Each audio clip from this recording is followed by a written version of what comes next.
Welcome to the Fearless Floyd Show. We'll begin in 40 seconds.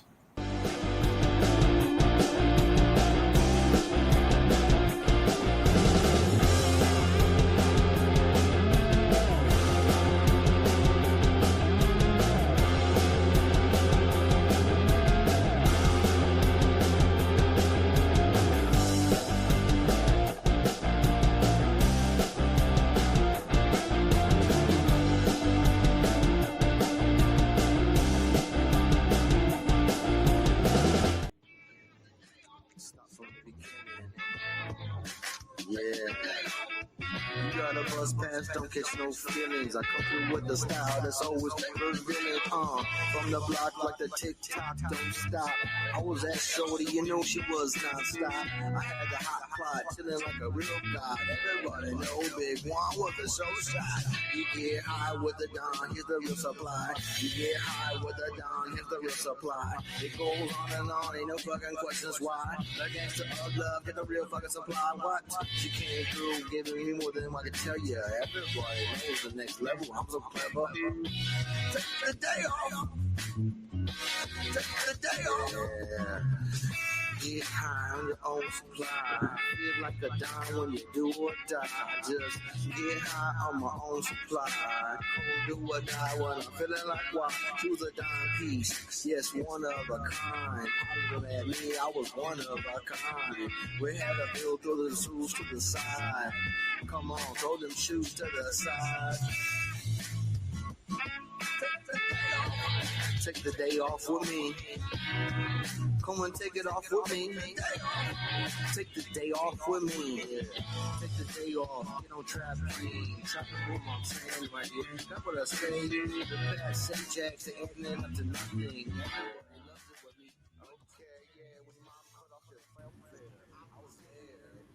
Hello, everyone. Welcome to the Fearless Floyd Show. As always, I am your host, Fearless Floyd. And I'm very proud to present another guest that I've had on before. And I didn't even bring him on behind the context of the story. But the context of the story should be heard for everybody. And I say that because a lot of my audience, of course, I do the trust books and classes with Ann LaFleur, as well as tailor-made trusts. So that's part of my platform. I can't run from that. It is what it is. So part of what you're going to hear about tonight, this whole thing, this whole story involves a trust. Absolutely.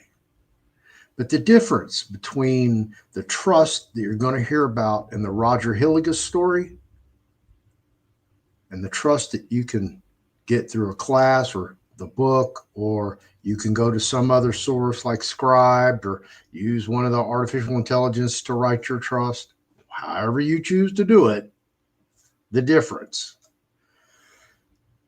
The trust that the Hilligus family, okay, the parents of Roger Hillygus and his sister, his sibling, they had an attorney create the trust. So they did actually everything like you would expect everything to do, except they put their faith in the attorney. And we're going to hear how that story turned out. And Stuart's a part of it.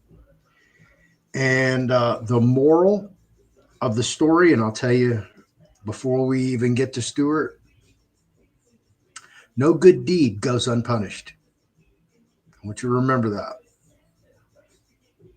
Because it really sucks to have to say that and have to experience that countless times. Just trying to be, a good man, a good woman, good fellow, and help out your fellow man in times of need. And you get taxed for it.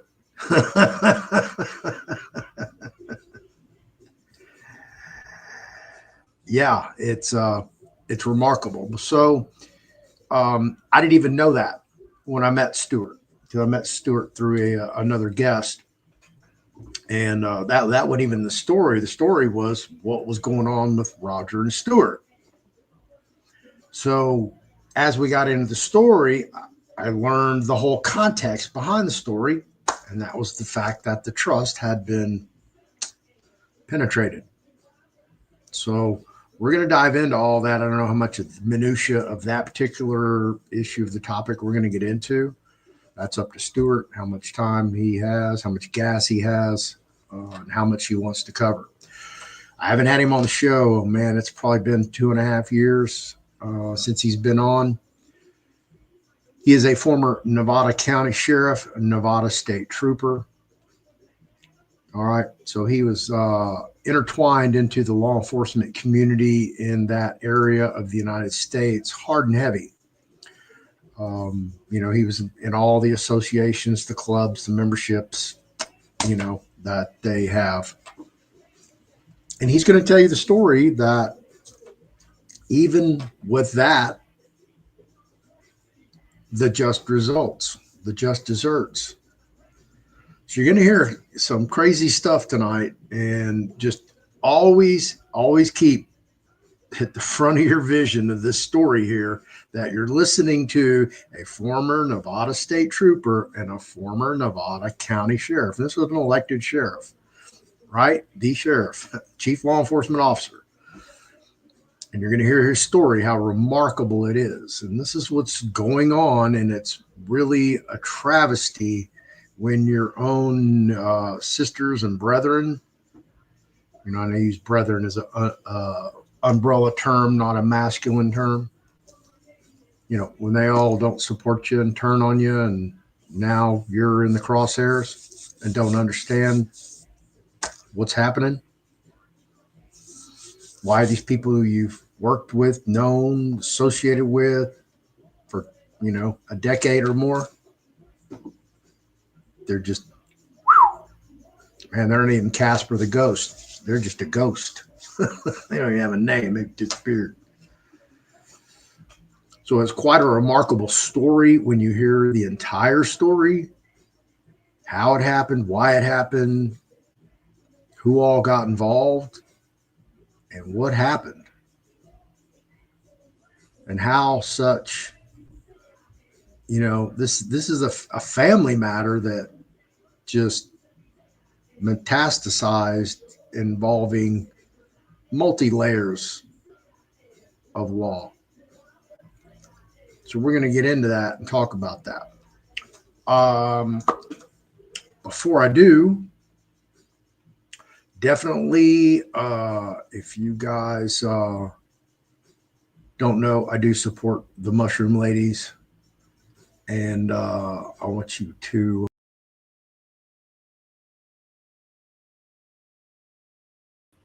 support them as well. It's immune support for humans and animals. They have mush puppies for dogs, mush ponies for horses. They have cookies for humans and various other items. FearlessFloydPets.com. You can email them. You're going to get Diana or Kristen, one of them. They'll probably email you. I'm sure they'll email you right back, but they'll talk to you on the phone as well. So if you have any questions about their products, go pick those up. Again,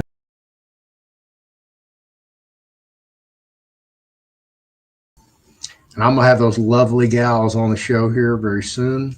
So we've already traded emails. It's just a matter of me scheduling a time.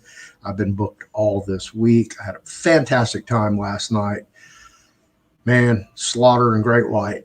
Slaughter, man, those dudes killed it. If you get a chance to go see Slaughter, I know they're 80s hair band. They closed out their set with the instrumental of The Who.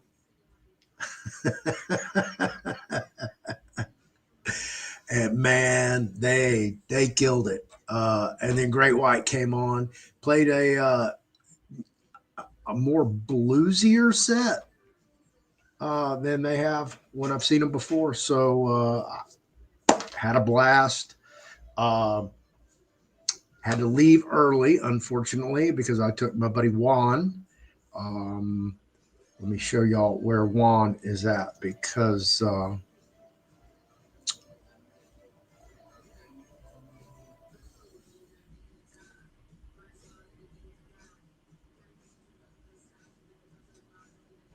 here is Juan's website. Yeah, this is his Facebook page. Right here, and this is his first movie right here, Through the Valley. First movie he ever did, Danny Trejo. And this one's this last one he did, and I'm actually in the music video of this. I know you've seen this character here a million times. And then he did Trap Plane. That's available on Amazon. Here's another one that he did. Right now, he is right here. Right now. Actually, it just wrapped up, but I'm sure he's still there. This is a networking event in, I think it's either Miami or Fort Lauderdale, one or the other. South Florida film. Anyway, Juan is the keynote speaker on movies and films. And Mag Chop Kenny Ruiz, who's been in, I think, every one of Juan's films. He is an artist, and he just got into Harrah's Casino in, I believe, Pompano Beach. His artwork's hanging up in there. That's how he got the name Mag Chop Kenny, because I just caught on to this. He chops up magazines, and that's how he does his artwork. Mag Chop Kenny. So there you go. That's where Juan is. He had to catch a flight at 5 a.m., so that's why we left early, as you can imagine. So he had a long night, long day as well. He'll be back tomorrow night. So I'm going to have him on the show too. We're going to talk about some new projects that he has. At the very beginning, if that was a rock tune, I got to replace that. But Take the Day Off by Juan C. Vasquez, same guy right there. I'm taking care of my friends so they can get paid as well. Drug War Music on YouTube. Go check him out. He's got a whole catalog, several albums, actually. And without me missing this, next month, Super Soldier Activation Conference. Well, I don't know why that popped up on there.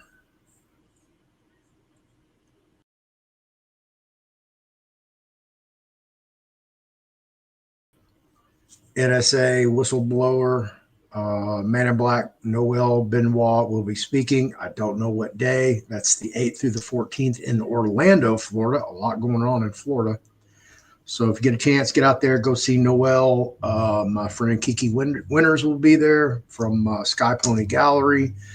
She's even going to do a comedy skit or routine or something like that. Be a host of other people there. That's James Rink's event. So go check that out. Super Soldier Activation Conference.com. All right. Let's roll on with the show. Let me get Stuart over here for you guys. Again, he's a Nevada County Sheriff, Nevada State Trooper, and currently in jurisdictions unknown, undisclosed for, I don't know. Let's find out. Stuart, my brother. Hey, brother. How are you? Doing my thing. Doing your thing. Very busy man, and that's awesome. First of all, I want to thank you for all the stuff you do, Floyd, because you're an integral part of alerting the communities across this country of what can take place and in our legal system, so to speak. And you're providing lots of information to people who need to have their eyes open into what is the truth of life out there versus what is the fallacies. And you and I have talked quite a few times besides being on your show, which I, again, thank you for the opportunity for that previous and tonight. It is a crazy story that I'm about to tell. It's insane. And, when I was growing up, I had two very loving parents. I miss them terribly each and every day. Yep. That taught me about the rights and wrongs of life. Now, I've never purported to wear a halo around my head, nor will I ever say I did. I've made some mistakes in my life. We all do. We're human. But I lived up to their morals and values and integrity. And when I got into the law enforcement profession, I took those morals, values, and integrity to heart. The day I graduated from Nevada Highway Patrol Academy, my dad said, "Son, you put that badge on to serve and protect, not to self-serve and take advantage." So I actually had a really relatively good law enforcement career, Floyd, up until it wasn't good. And it wasn't good because I had people within my own agency who were committing criminal acts. They were violating laws, federal and state, and I became a state and federal whistleblower against my own department, which of course is not a very popular thing when you're facing. Yeah. Which department is this? That would have been the Nevada Highway Patrol, and Okay. that was when I was a senior state trooper. I was head of the union, president of the union, which is Nevada Highway Patrol Association. We were affiliated with the Teamsters 14 out of Las Vegas. And we had finally got to the point where things were clicking along pretty good for Nevada Highway Patrol. We're trying to get raises, better benefits, and that's what you want. You want better benefits and raises because you're out there doing a very dangerous job. And everybody just saw recently where the 3 officers were killed in Pennsylvania, and another one was just shot and killed last night in somewhere in the Midwest. It's not an easy job anymore. It never was an easy job to begin, but it's really dangerous now. And you got people out there targeting law enforcement officers. But on the flip side of that, I have to say that a vast majority of law enforcement are no good. There are good cops out there, trust me, and I've seen some. But having experienced what I've experienced through the 30 years of being a cop, which I'm retired now, and living, yes, in an undisclosed location, let's just say I'm not in Nevada anymore. And I had to leave that state for a number of reasons, which I'll get into. So the foundation of what starts this whole ball of wax or snowball rolling down the hill, so to speak. Let's before we dive into that, Okay. let's just give a little bit more history on your law enforcement background, because you just told everybody you're president of the union. So how many members were in the union, so people can get that frame of reference, like, oh, wow, he had all this support, and you know what I mean? What happened and why did all that turn on you? And right. Give us a year of, when you're doing all this, so we can frame it in our mind by the time you sit down and you're sitting across from Roger. Get us up to there. Okay, so let's ratchet the clock back to 1999 into 2000, when I was president of the union. We had a force, probably commissioned personnel at the time was just under 400 people statewide in the state of Nevada. So most of the people, commissioned personnel, were members of the association. And so I'd say roughly it was around 300 or so, maybe a little bit over 300, maybe a little under. Of course, we're ratcheting back, many years, but we had a pretty strong foundational base to pull support for whatever we're going to do, which was fight in the legislature for pay raises. We were consistently behind the 8 ball when it came to pay, even though a lot of people wanted to be a state trooper. Basically, what we were doing is we were training law enforcement officers that graduated Nevada Highway Patrol Academy to go to other agencies. Las Vegas Metro paid lots more. North Las Vegas paid lots more. Henderson PD paid lots more. Reno Police Department paid more. Washington County Sheriff's Office paid more. We had consistently been out of the top 10 in the state of Nevada for a number of years. And we actually sued the state of Nevada because there had been a law in the books back in 1972 that said we would be paid in the top 5 agencies in the state of Nevada. And then we had a person by the name of William J. Raggio, who did not want collective bargaining for state workers, specifically for highway patrol, because we were pushing the envelope. And we sued the state, and without getting into the nuts and bolts of that, this guy Raggio went back and retroactively got the law taken off the books back to 1972. this is how dirty the state of Nevada is and corrupt. So I did not make friends with Mr. Raggio. In fact, I pissed him off so bad after I wrote him 2 letters as president of the union. And I was very careful about how I worded my letters because I knew it was going to come back and get me. And it did. Where my chief called me up and says, I just got off the phone with the governor of the state of Nevada who chewed my ass for an hour over you. And he just got off the phone with Bill Raggio who chewed his ass for 2 hours over you. And I said, well, chief, I said, what are we going to do here? And he goes, Stuart, he goes, you have pissed off a very dangerous and powerful person. He will come for you someday, whether it's him or whether it's some of his subordinates or cronies or whatever. He will come for you. I know that. I said, okay, chief. All right. He was right. Down the road, we'll get into that. We represented a vast contingency, like I said, of commissioned personnel across the state of Nevada. Nevada is a pretty big state. And long story short, we heard that there was a gentleman that was going to come in and take over the Department of Public Safety, which Nevada Highway Patrol was a department underneath the Department of, or an agency underneath the Department of Public Safety.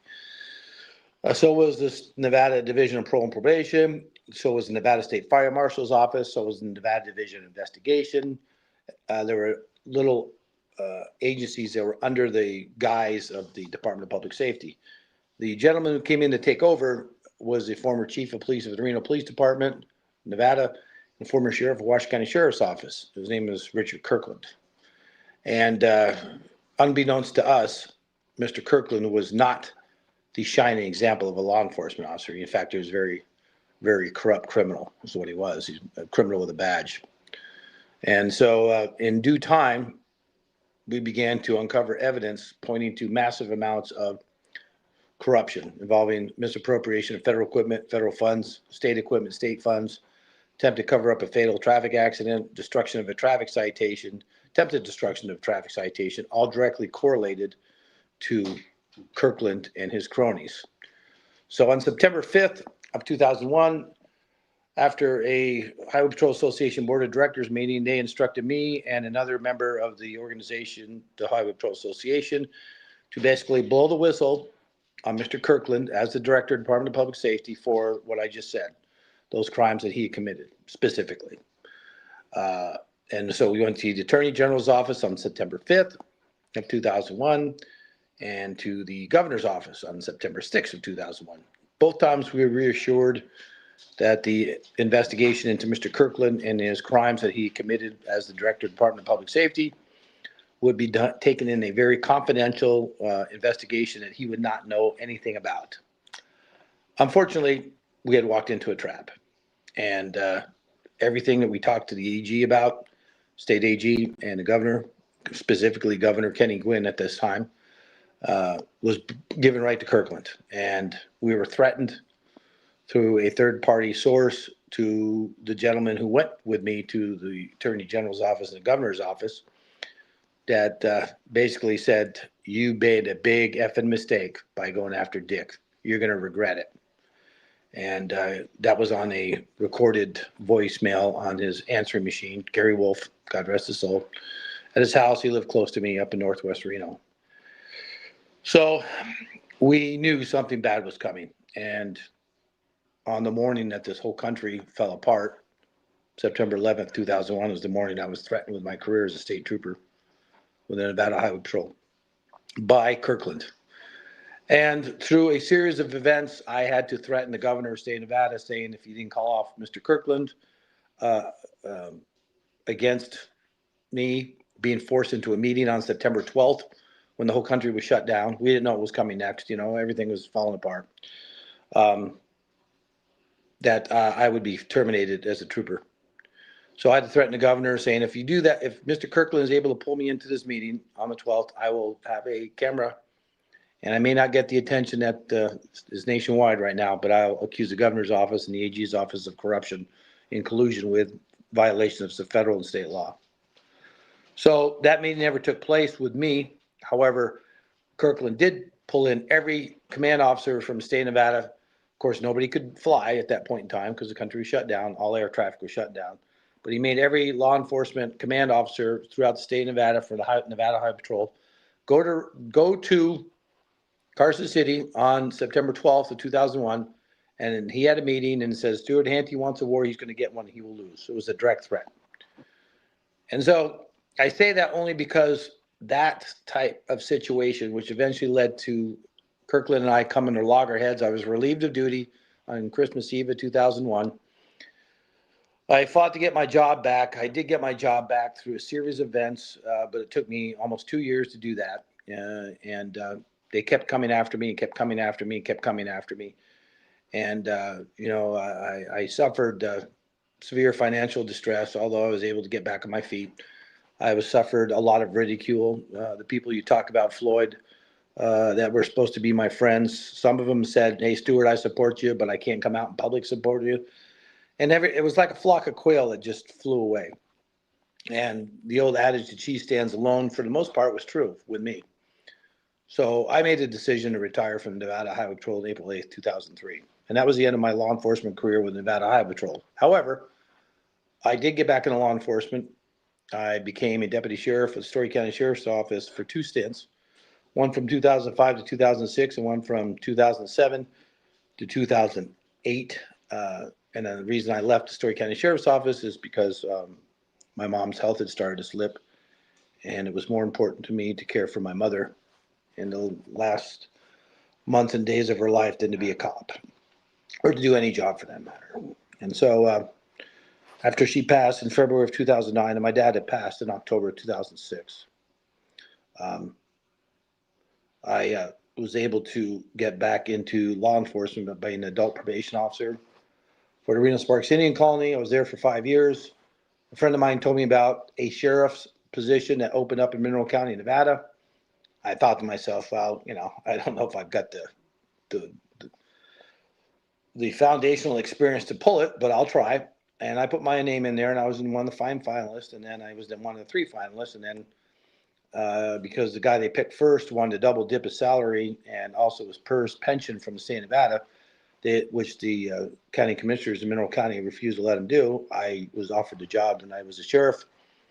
I ran for re-election to that position, and the election was tampered with, but nobody investigated it because the attorney general at the time, Adam Laxalt, was part of the cabal. And this cabal that I just mentioned is deep and dark and dangerous. And unfortunately, whether it's God's will or just divine intervention, so to speak, or just a stroke of coincidences, Floyd, in every law enforcement job that I've had, 6 of them, I've come across corruption. I don't know whether, like I said, I don't know whether it's a divine rod, whether it's God's intention, or whether, but having had my baptism by fire with the ending months and years of Nevada Highway Patrol, I knew what to look out for, and I could see some of the stuff, the handwriting on the wall was right there. So long story short, I was appointed the sheriff of Mineral County in December of 2013. I quote unquote lost the election, and my last day as a sheriff of Mineral County, Nevada was January 6th of 2015. And then after that, I went on to become 2 tribal chiefs of police, one in the Yamba Indian Reservation for 2 years.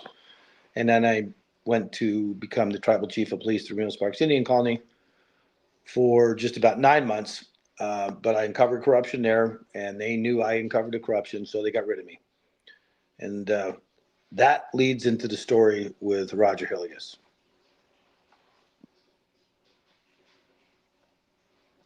I don't know if are you still there? Oh yeah, I'm still here. Okay. I'm paying attention. Okay.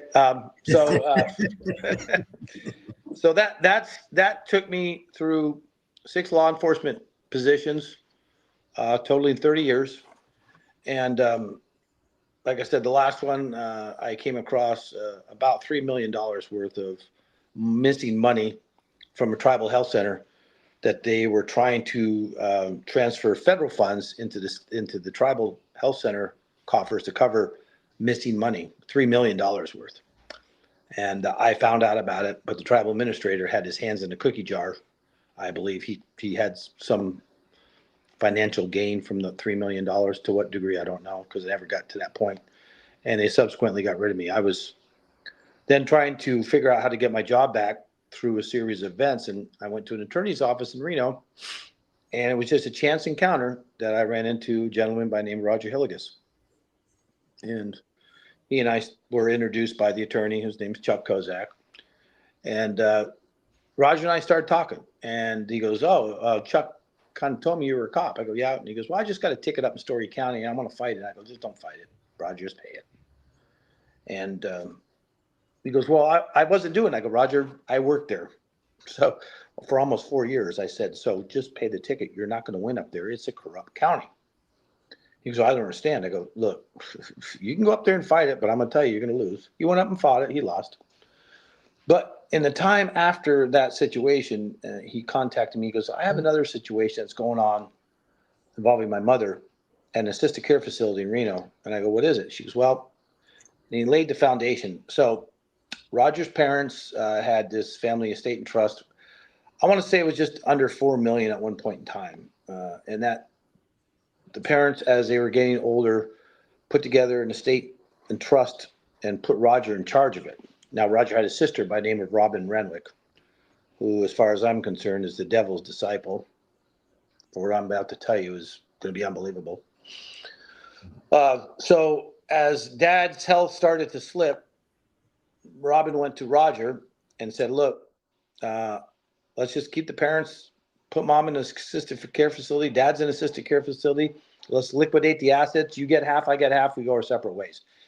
I guess that's not the version of brother and sisterly love that I grew up in. And Roger basically said no. Now, this attorney by the name of Steve Moss had drawn up this estate and trust.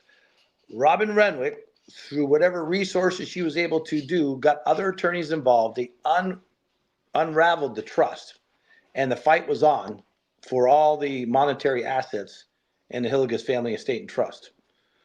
And again, I may be off on, but it was a decent amount of money. It was not a paltry amount of money, including a house that was paid off to the point of when the house was put up for sale, the listing agent and the selling agent, from what I remember, at least the listing agent, was the daughter.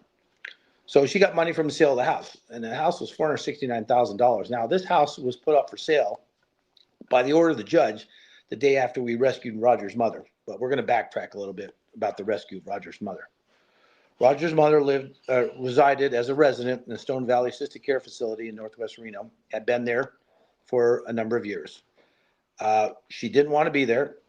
She wanted to be cared for in her own home. And, I think everybody that's listening in, especially you, Floyd, and myself, if it gets to that point, I don't want to live in one of those places. My mother was in and out of one before she passed away, and they're just awful. I was ridiculed for calling them the Auschwitzes of modern day era, but they are. People are put in there just for them to, their relatives just don't care about them anymore. It's so disgusting. Sometimes it's not even that they don't care, because I have, you and I are almost the same age, if not the same age. So we're now experiencing our friends having to deal with their elderly parents. You said your parents are passed away, mine are passed away. I want to say thank God, but not, you know what I mean? That they're not having to go through this shit. Parkinson's, Alzheimer's, dementia. I've heard the horror story. I'm real close to all my junior and senior high school friends, because we went together for at least 6 years for those terms, some even longer in elementary school. So we're really close. We were a small school, still close. We, have dinners and lunches all the time. And I hear these horror stories, and it's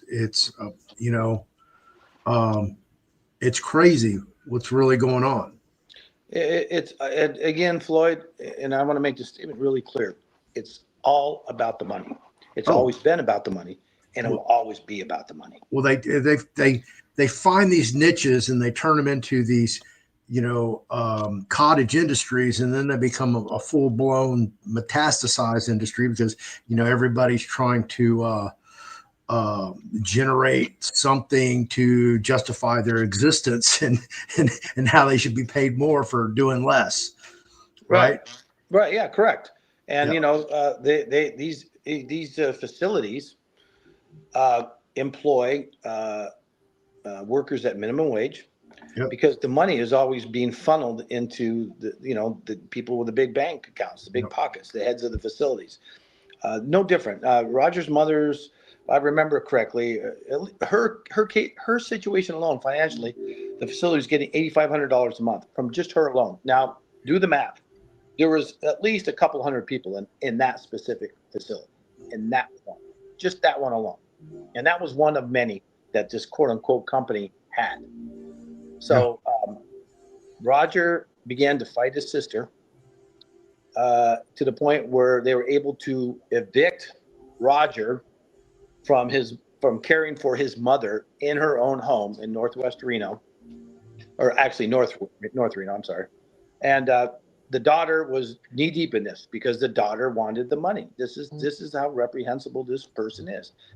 If she's ever listening, Robin, I hope to God you have the gumption to take me on in a court hearing, because I will destroy you. I want to make that statement because what you're going to hear from this point forward is absolutely atrocious.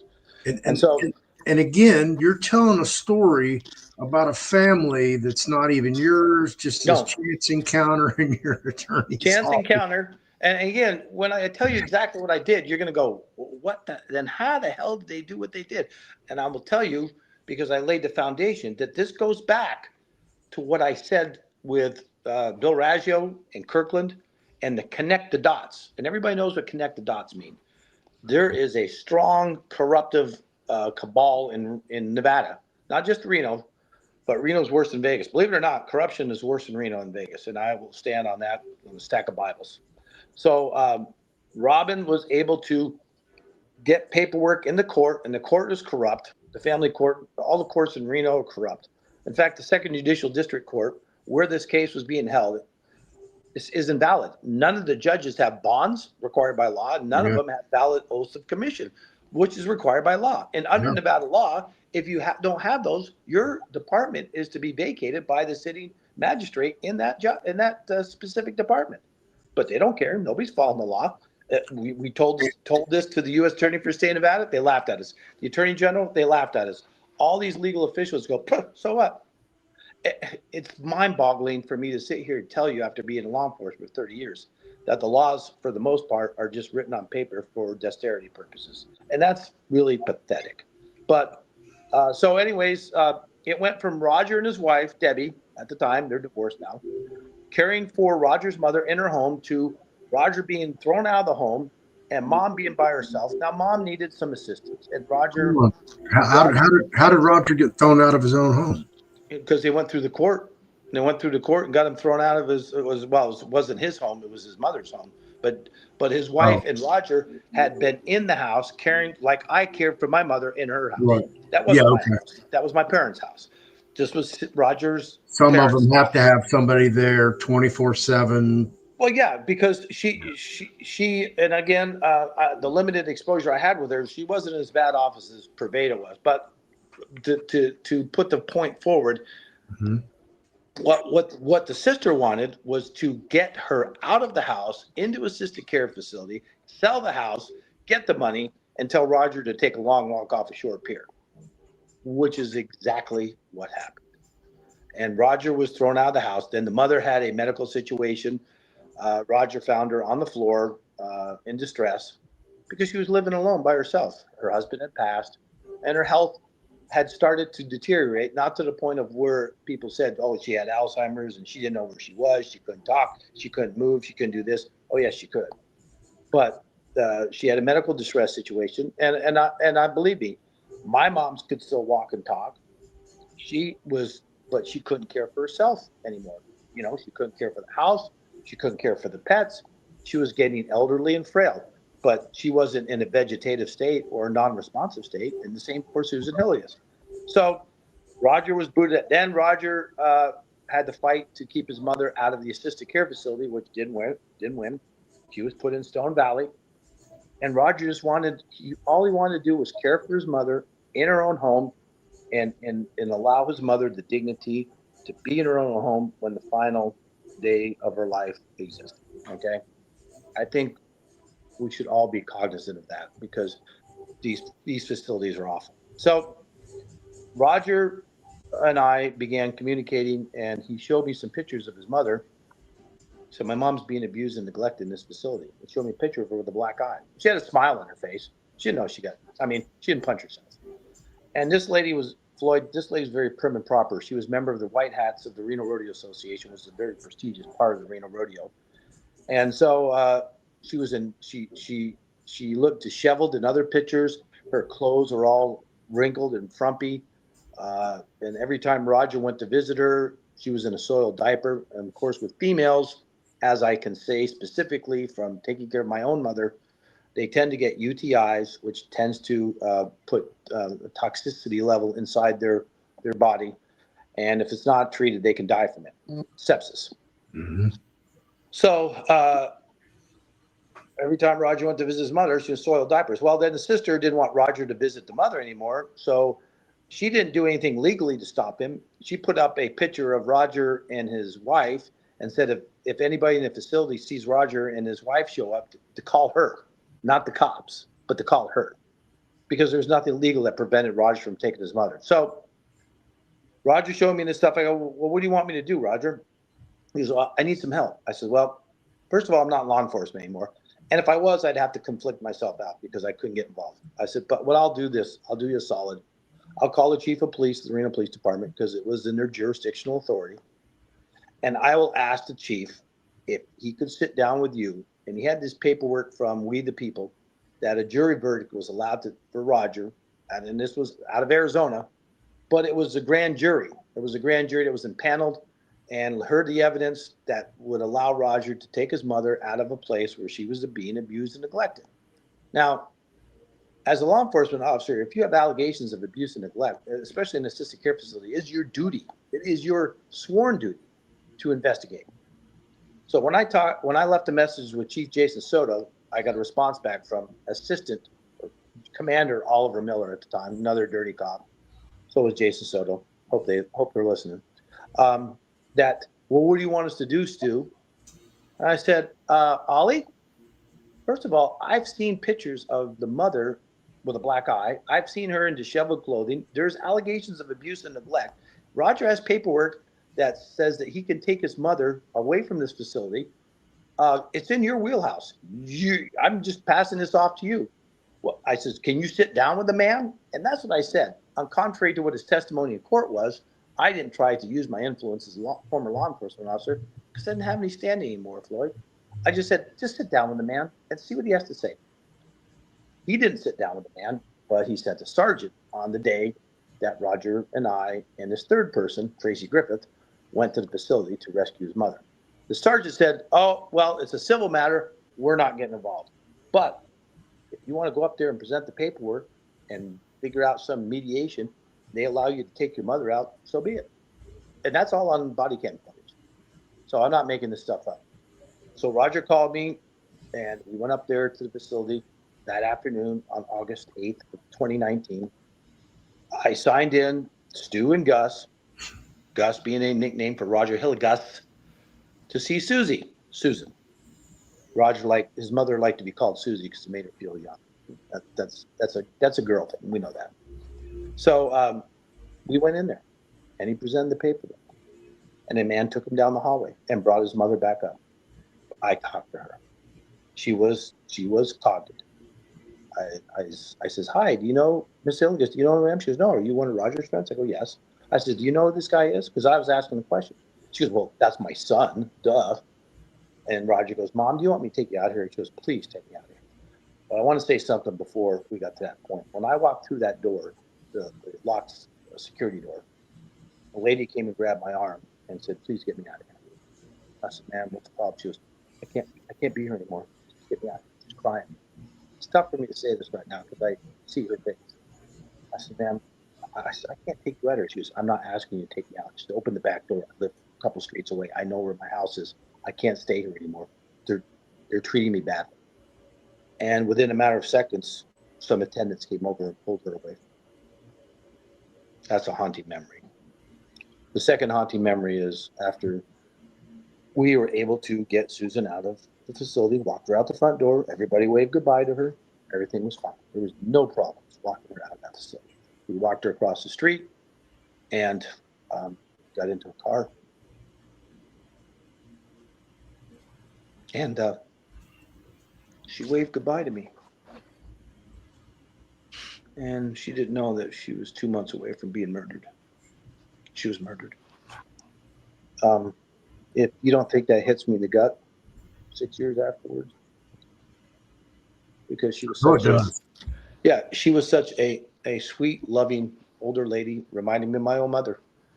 And she was so happy to be with her son. They walked arm in arm across the parking lot, across this busy 4-lane street, got her into the car. She smiled at me, waving goodbye to me. This is not the actions of a person with severe Alzheimer's or dementia. This is the actions of a person who had a loving son who wanted to care for her in her own home.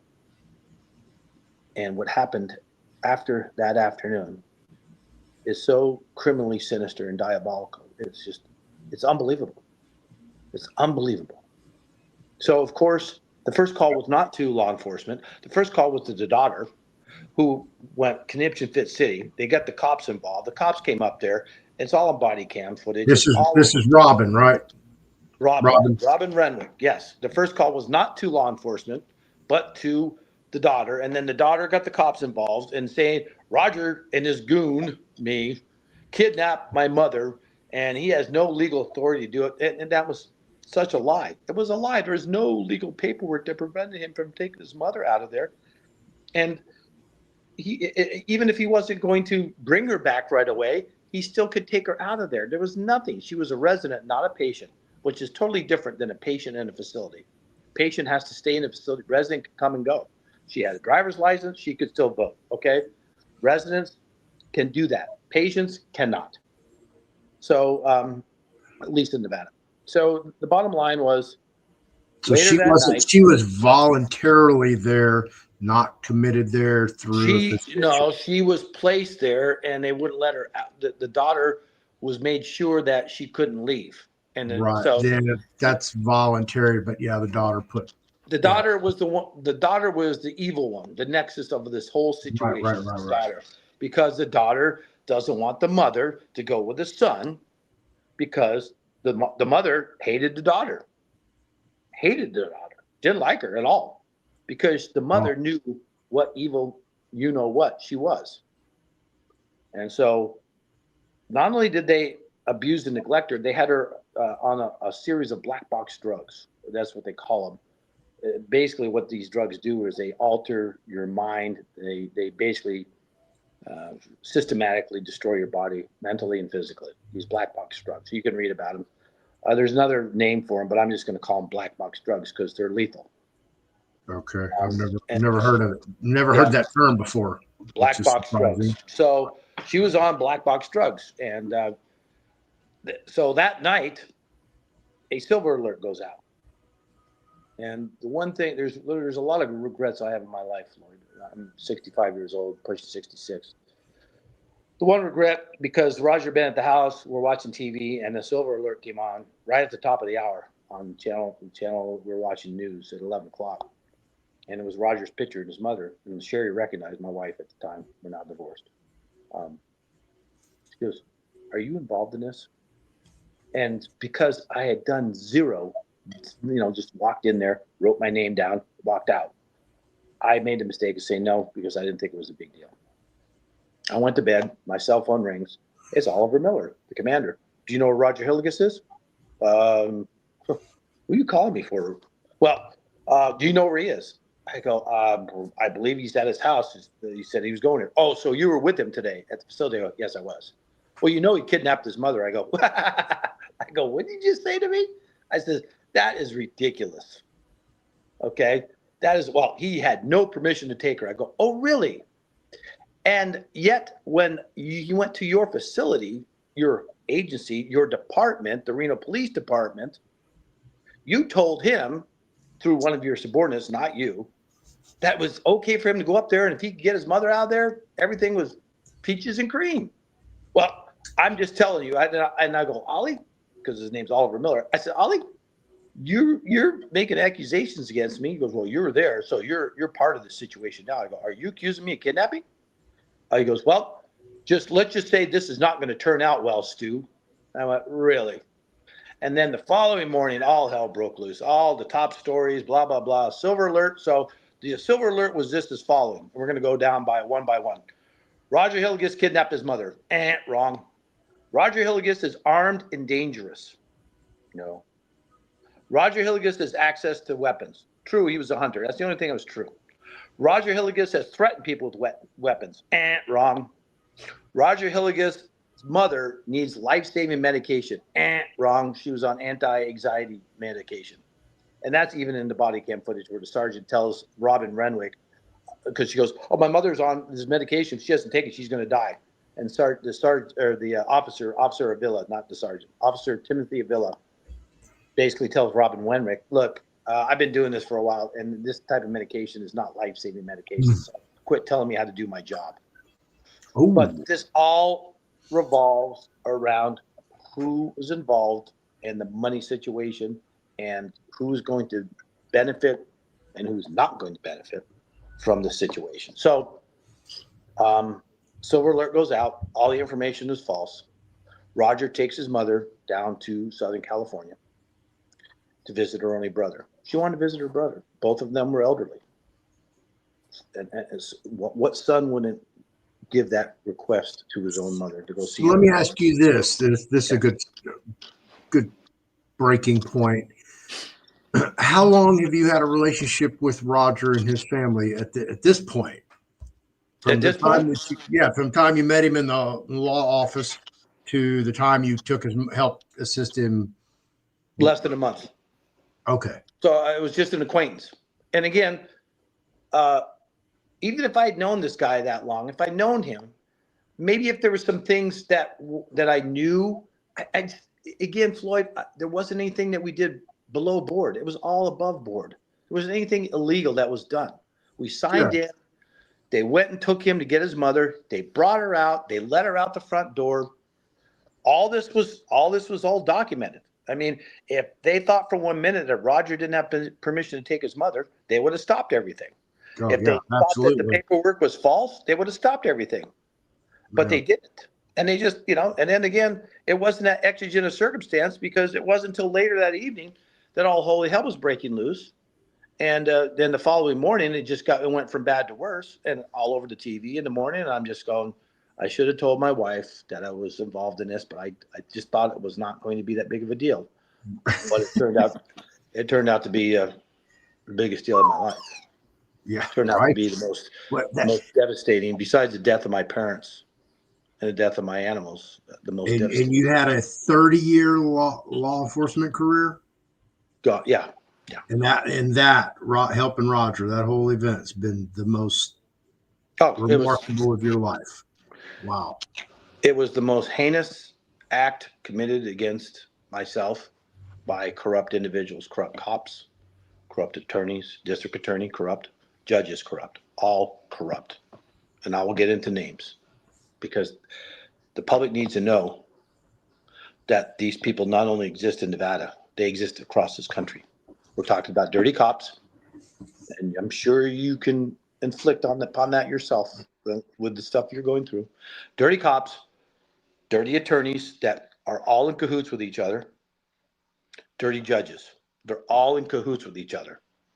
There's all the stuff they put forth in these court hearings is all a show. It's all a show.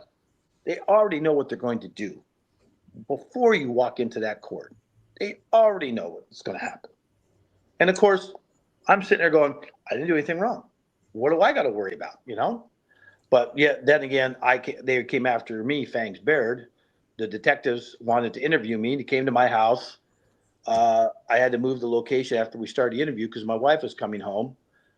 And I didn't want her to know because I just want to give my statement and get on with my life. I was trying to find another job. I was doing things, not worrying about this per se. I should have worried about it more than I thought because, again, I didn't do anything wrong. I didn't think I had anything to worry about. Right. Yeah, you just went and helped out a friend and went about your day. Not even at that point, it was just an acquaintance. Right, yeah. And so when we changed locations from my house in South Reno to a nearby coffee shop, the interview became an interrogation They threatened me. They threatened me with we're not letting you leave here with your phone. I had to come up with some bullshit excuse why my phone was taken. I told my wife that I lost my phone. Again, another lie. I'm sorry, Sherry, that I said that. But this whole scenario, this whole situation unraveled. And these cops had I not given my phone to them that afternoon, they would have arrested me then. And the following day, I went back to the attorney's office where I met Roger because I wanted to find out how long they're going to have my phone while they were putting together their operation plans to arrest me. Wow. So I contacted the lead detective, Allison Jenkins Klodowski, who is a dirty, corrupt cop from the get-go. I mean, dirty can be. And she and her cohort, Javier Lopez, falsified police reports, falsified criminal affidavits for probable cause, presented lies to judicial magistrates, stole my phone, which has been still stolen to this day, my cell phone, which is an iPhone 5, but doesn't matter. It's the principle of the phone. They stole it. Yeah. And I have pictures on that phone of my pets who are like my kids to me that I don't have in this phone and I will never have again. So that hurts. Long story short, I made contact with Detective Jenkins on the morning into the early afternoon of August 14th after this whole situation happened. So the rescue was on August 8th. The evening of August 8th into August 9th, when all holy hell broke loose with all the media release, which is all lies. And then after my arrest, then they said that I had used a false name to see a false person, and that was put across the country. My ex-father-in-law in North Carolina, my father-in-law at the time, was the top story in North Carolina. A friend that was vacationing in New York City said it was the top story in New York City about this former sheriff arrested for kidnapping. But how it went down was I went to the attorney's office, contacted Detective Jenkins Klodowski, and I said, I need my phone back. When I'm getting back. Well, we weren't happy with the voluntary submission of the phone, so we got a warrant for it. And they did. Although they went outside, they downloaded the entire contents of the phone. And the warrant was specific. You can only get the information from this date to this date, and it was only text messages and voicemails. But they downloaded everything from my phone. Again, corrupt cops. So the third time I called Detective Jenkins Klodowski, went straight to voicemail. I go, look, I want to get my phone back because I want to go look for a job, and I'm going to need my phone. So if somebody offers me a job position at this job fair, which was close by at the Grand Sierra Resort in Reno, I need to be able to communicate with these people. So I said, here's where I'm at. Well, they sent a tactical operation unit, 6 people, all garbed. Now, again, like you said, Floyd, I was a cop for 30 years, all garbed up in tactical operation gear, all armed. Okay. I went out to my car to retrieve a piece of paperwork, and I got taken down at gunpoint. 4 men in the front, 2 from behind. The 2 from behind didn't have their guns out. The 4 in the front did, and their figures in the trigger guard. Had I been open carrying, like most retired law enforcement officers do, I firmly believe to this day that they would have shot me. That's how reason to shoot you, yeah. Yeah. They would have said, oh, he made a furtive movement towards his gun and fired upon me. I didn't have a gun. They saw that. Took 2 guys from behind, grabbed me, pulled me off my feet, popped my back. I went into instant pain. They were screaming at me, get on the ground, get on the ground. And I won't use the expletive deletus, but there was the F word was all over the place. Okay. A lot of swear words screaming at me, put me on the ground. And they took me down to the police station after they arrested me and cuffed me, which is odd because they're trying to find Roger. I go, I don't know where Roger is. And they were just hounding me. They put me in interrogation room. They didn't even give me my Miranda rights per the way you're supposed to read them. Just everything that they did from a legal law enforcement standpoint was illegal. Everything. And so eventually they took me up to Washington County Jail and booked me. And guess what? Hmm?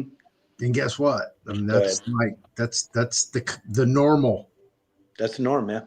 Yeah, which is horrible. It's horrible. And you got these renegade cops out there that just don't care about the laws, whether they're state or federal. They just go however, willy-nilly, whatever they want to do. So people should understand that because it's scary. So I became the top story across the country. Former sheriff arrested kidnapping, blah, blah, blah. They got Roger eventually down in Bellflower, California, and here's how crazy it went down there. They sent out the same type of information to the Los Angeles County Sheriff's Office. LA County Sheriff's Office deployed the entire SWAT team against Roger. 2 helicopters in the air, 2 snipers on the roof, shut down Bellflower Avenue, which is like shutting down a small freeway, evacuated the apartment building, cordoned off a city block, and green-lighted him. You know what that means? Yes. Had he gone over to the window and presented a silhouette target, they would have taken him out. Yeah. He did not. He was laying in bed. You said the entire SWAT team. I know what the entire SWAT team looks like. Yeah. I'm the entire SWAT team. What? For one guy?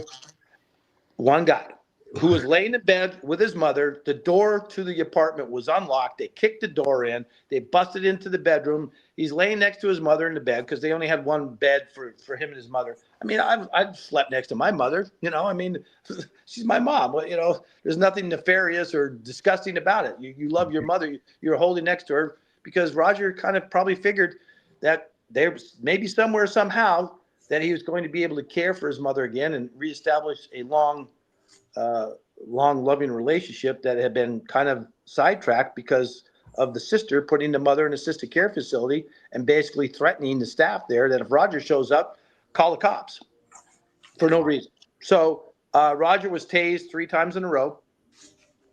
Now, as a former taser instructor, I will tell you this. If you're tased 2 or more consecutive times, there's an 85% chance your heart will go into a different arrhythmia, which will lead to cardiac arrest.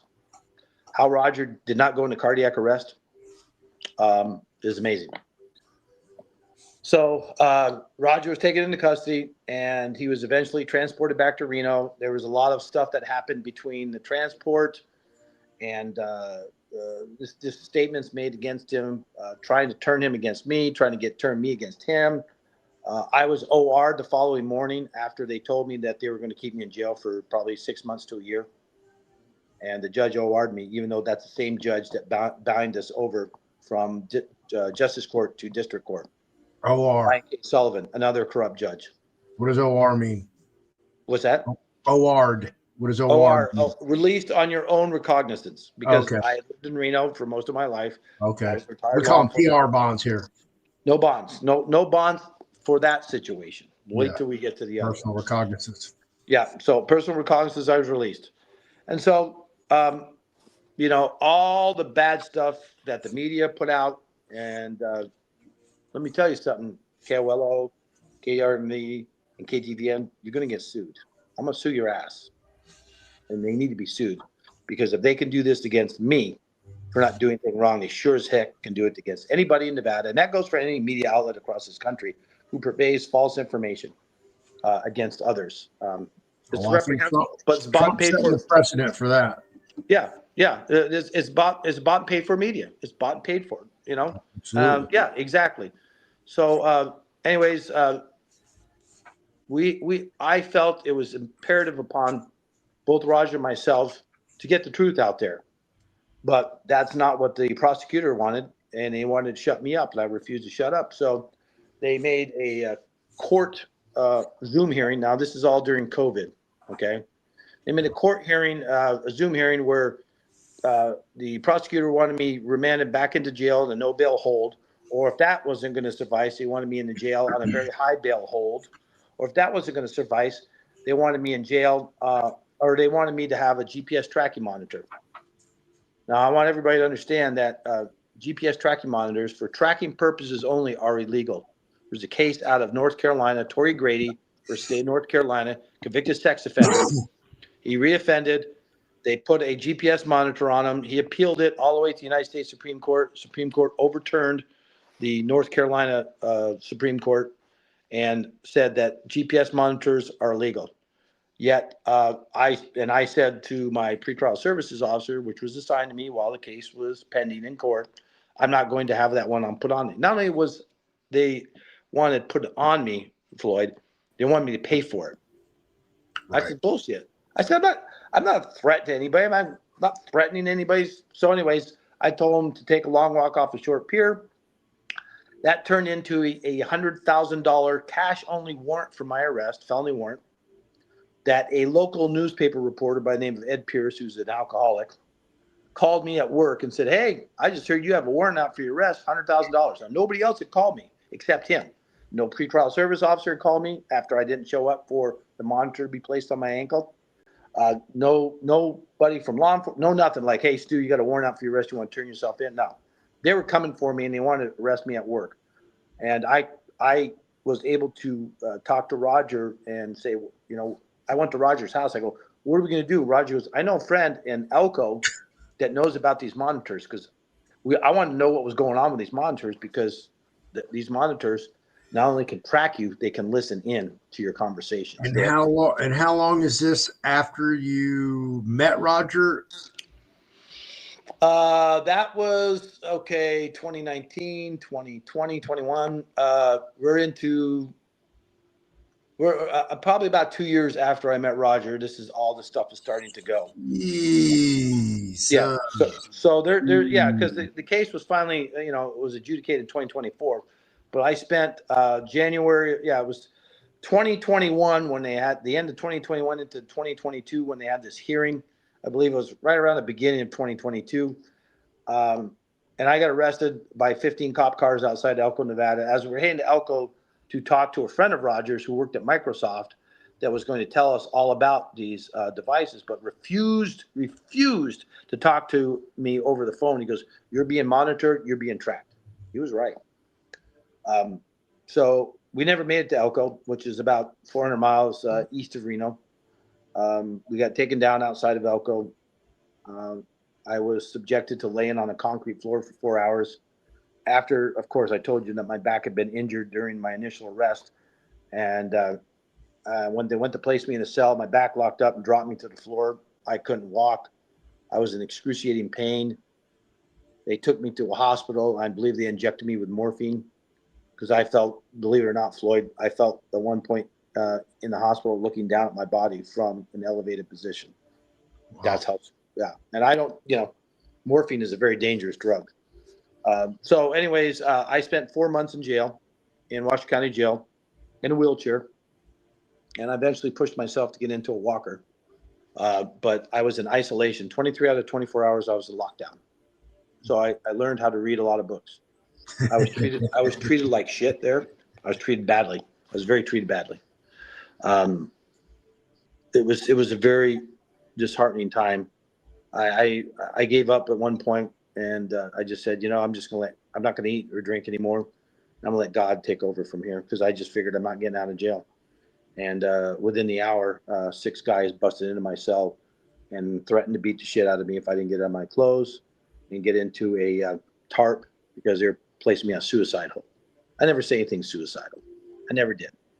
But this is how devious and diabolical these people are. They're disgusting cops, disgusting law enforcement agencies, just unreal. So that being said, we fought the system. I went through, I was on my 4th attorney, and none of these attorneys did their job. We had all the evidence to show that these cops had lied in official reports, had lied in official probable cause affidavit, had lied in court documents. The prosecution had lied in court documents, but the judge was bought, paid for. Barry Breslow, the top of the cake here, so to speak.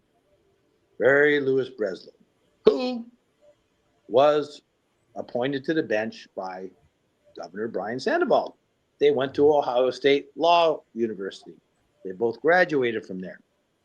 And in turn, after Governor Sandoval put Barry Breslow on the bench for the 2nd Judicial District Court, Barry Breslow buys Brian Sandoval's house, because Brian Sandoval's getting divorced from his wife. Barry Breslow takes out a $700,000 mortgage and pays it off in 1 year. Takes a second $700,000 mortgage and pays it off in 2 years. The price of the house, $1.4 million. Do the math. Yeah, that's how corrupt these judges are. Barry Breslow's corrupt, and Barry Breslow. Let me interrupt you right there for a minute. You've probably never heard of this book, Report to the Governor No, I'm not. by John Harris Thaler. Okay. And he wrote the Decline and Fall of California. That's what led into this book. He's an attorney. He was doing a RICO investigation in California. Right. And while he was doing that, he stumbled into some cartel business. Imagine that. Yeah. And so the cartel targeted him. Listen to this. On September 19th, almost to the day. Today's the 20th. Yep. McKinley Harris Thaler, nearly 3 years old, was abducted. At that time, McKinley's dad was investigating money laundering and public corruption in his home state of Arizona. The abduction was intended to extort dad into terminating the investigation concerning. To date, neither dad nor dad's family members nor family friends has seen McKinley or received any communication from him. Dad does not know where his son is. The state of Arizona is a cesspool of corruption. Fentanyl, heroin, cocaine, and crystal methamphetamine flow freely through an open border. And with it comes the cash. Billions of dollars flow into hundreds of cash houses while the drugs are held in stash houses. The result is a plethora of racketeering enterprises, money laundering, tax evasion, insurance fraud, payroll theft, election fraud, and bankruptcy fraud. Bribes paid to public officials, both elected and appointed, provide the Mexican drug cartels with a safe haven. In February 2019, attorney John Harris Thaler and his team were retained to investigate. Thaler had a star witness, Brittany Ray Chavez, his wife of 3 years. At the time of their marriage in 2016, Thaler had no idea that his wife and her mother, Donna Ray Chavez, were participants in one of the largest multi-state money laundering schemes in U.S. history, or that their participation spanned more than 20 years. Thaler had no idea that Brittany had known him since 2011 when she was paid to create an extortion scheme intended to disrupt an earlier investigation into organized crime. He did not know that their chance meeting in October of 2014 was anything but an accident of fate. He did not know that their marriage was a sham. Thaler's accidental discovery of certain falsified recorded trust deeds in early 2018 changed everything. By late 2019, Brittany was a cooperating witness who requested federal witness protection program. But before protection could be arranged, Brittany succumbed to family pressures and threats of violence aimed at her, at Thaler, and at their 2-year-old son, McKinley. After 2 previous short-lived abductions on September 19, 2020, McKinley was taken for a third and final time. Report to the Governor chronicles the 4-year investigation conducted by Thaler and his law office. It includes the findings and evidence provided to Arizona Governor Doug Ducey in May 2022, to federal agencies, to attorneys generals in 5 states, and to a joint Arizona House and Senate committee on February 23, 2023. It details who has hijacked Arizona's elections and how. It discusses the actions taken by corrupt public officials intended to discredit Thaler and to prevent this story from being told. And it describes the horrors of child abduction and parental alienation, a growing epidemic in the United States. And there's a picture right there of McKinley and his father, John Harris Thaler. And John has been on my show. I'll have him back on again. But this covers Nevada, Utah, California, New Mexico, all those Western states. Even told me that, the Mormons, they're like right in it with them. Oh, yeah. Oh, yeah. All about the money. They don't care. And I love that. I'll get that book. You can text me that. Yeah, I want to read it. It's amazing. And people don't understand, Floyd.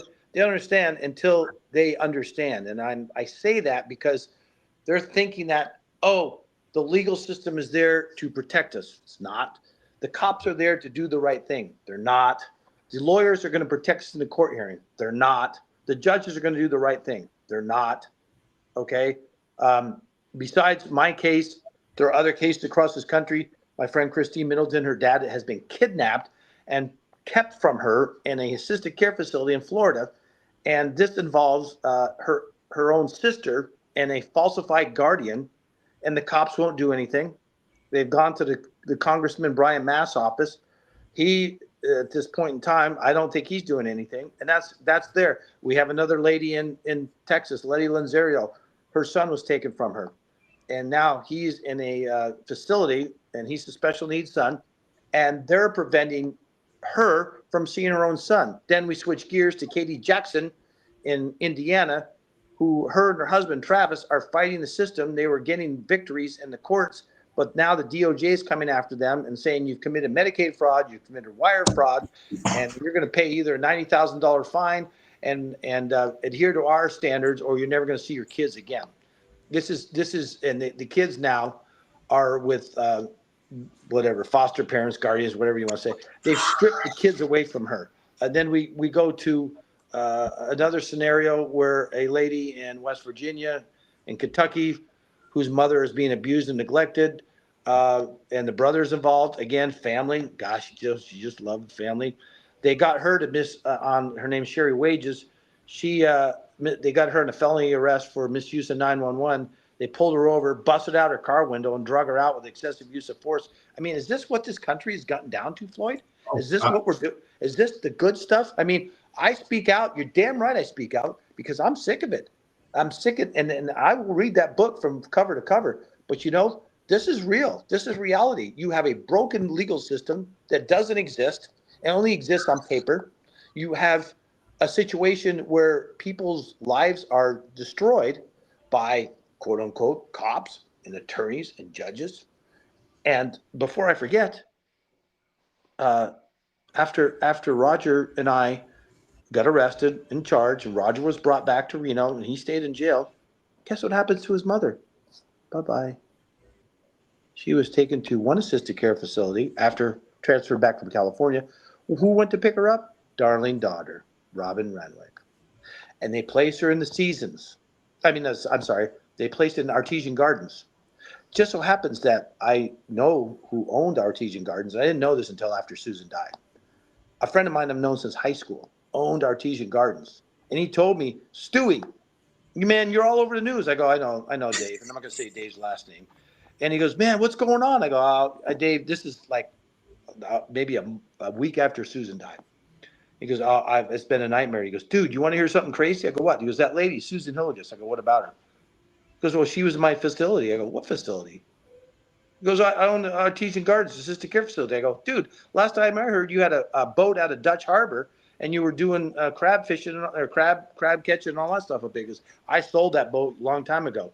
I own this facility. I go, really? I said, well, wait a minute. How did she die there? Oh, she didn't die here. I go, what do you mean she didn't die there? The daughter came in and said the rules were too restrictive, so we're taking her to a third assisted care facility. Where guess what? She got placed on hospice, double shot of morphine, bye-bye. Murdered. And no toxicology report, no autopsy, even though they said, oh, death was anticipated. Bullshit. Because I saw my mom go through all 7 stages of dementia, and Susan Hilligus was nowhere near the end of her life. But guess what? To shut her up, they kill her. Because she would have testified against them and said, I wanted to be with my son. I didn't want to be in that place. And she talked to me. Again, 2 months prior, she was talking to me. She wasn't as verbose or loquacious or whatever adjectives you want to use that you and I are right now, but she talked to me. And the darling daughter got her murdered. And we have information, documented evidence from the funeral home that even the funeral director said, this stuff's not adding up. So, there's something wrong here. But nobody would investigate it, including the district attorney's office. Why? Because they wanted Roger and I. They wanted us dead. They still want us dead. To this day, they want us dead. That's scary, Floyd. That is scary beyond belief. I'm not afraid of them. I'm not. Because of what happened, they destroyed my life. They destroyed Roger's life. They murdered his mother. I lost my marriage. I lost my pets. Those are the 2 things that hurt me the worst. Personal property I don't care about. Yeah. But they killed Susan Hilligus. And the worst thing is, after we were forced to sign a plea deal agreement because they impaneled an anonymous jury to come after us. That's how they put us into the corner. If we had a regular jury, I would have been fine with our chances. But Roger was in jail for 18 months because he went on the run. They wanted him to do a mental health evaluation. He basically said, screw you, and took off. Roger admits that wasn't a smart decision on his part, but he took off. In the meantime, I was still in jail. Then I got out of jail. Then I was on, house arrest. And I got violated a couple times because I couldn't go outside the boundaries of the county without permission. And a couple times I made a mistake, go outside again. So I spent 9 days in jail one time, another 7 days in jail another time. And all because of the illegal GPS monitor attached to my leg that was illegal by United States Supreme Court.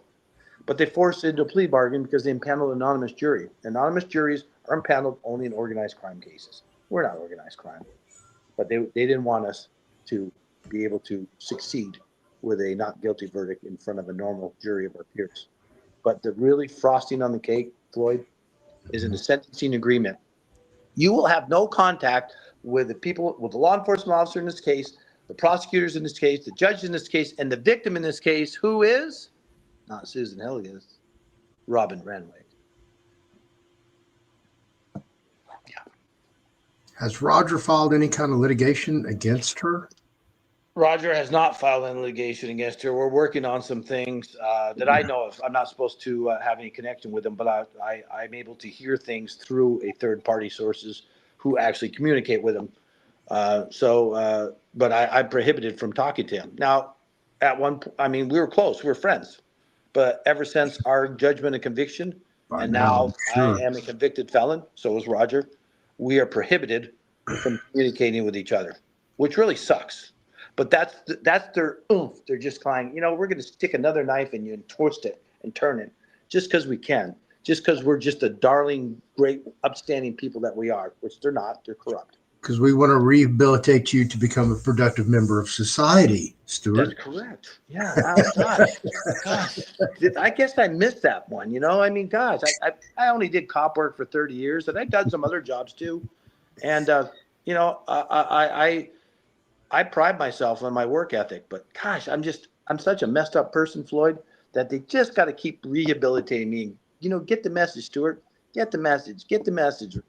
And, I ain't getting their message, Floyd. I take their message and stick it. Right.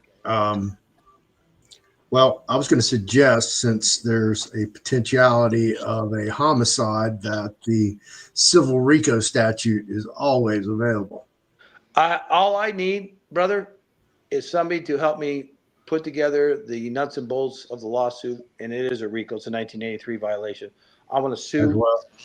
I want to sue the state of Nevada, the county of Washoe, the city of Reno. Those are the big money players, and specifically name people that were directly involved in the reprehensible, disgusting criminal conduct that destroyed both Roger's life and my life and helped murder his mother. That's what I want. If there's somebody out there that will be willing to help me out pro bono or I'll tell you what I'll do. I don't. I've lost count how many civil RICOs I've drafted. At least 6. The last one I remember that I did, I had it down to a fine art. I had done so many. 6, I think you probably did, brother. I think. Oh yeah. That's why I did my own RICO investigation on multiple topics: meaningful access to courts, food service as far as being fed nutritious meals that met the federal guidelines for basic nutrition, which used to be the food guide pyramid, and then it was the choose my plate, and it's altered a little bit now. But when I read this book and saw all the different types of scams and schemes that the drug cartel has created over decades, some of them are so sophisticated, deep, and intertwined that, they're, unless you're actually doing a real intense investigation, you're never going to see it.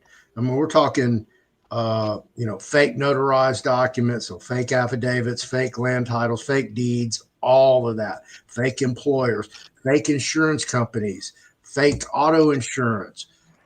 Man, it just goes on and on and on. When you read this book, you're like, holy crap.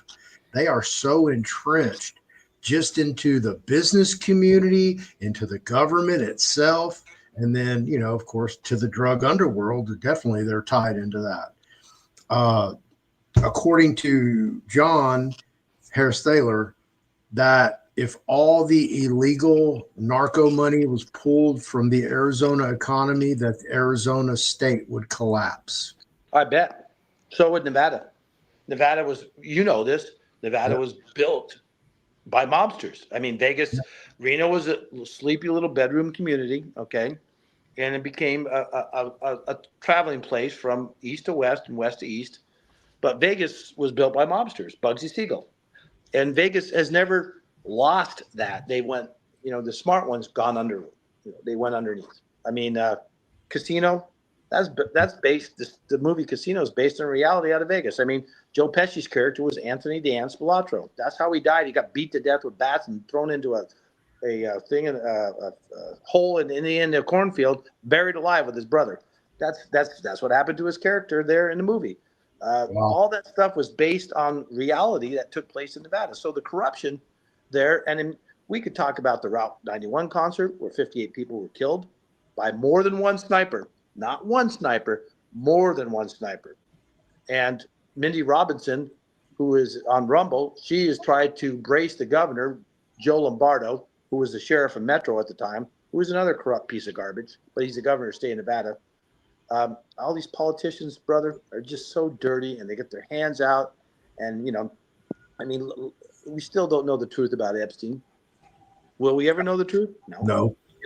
Will we ever know? No. And the public deserves to know that, because are there predators out there looking to prey on more unsuspecting young people? We have all the information we're ever going to get on Epstein. That's a wrap. JFK, RFK, MLK, Epstein. Trust me, Trump's tied up into the Epstein stuff. I believe so.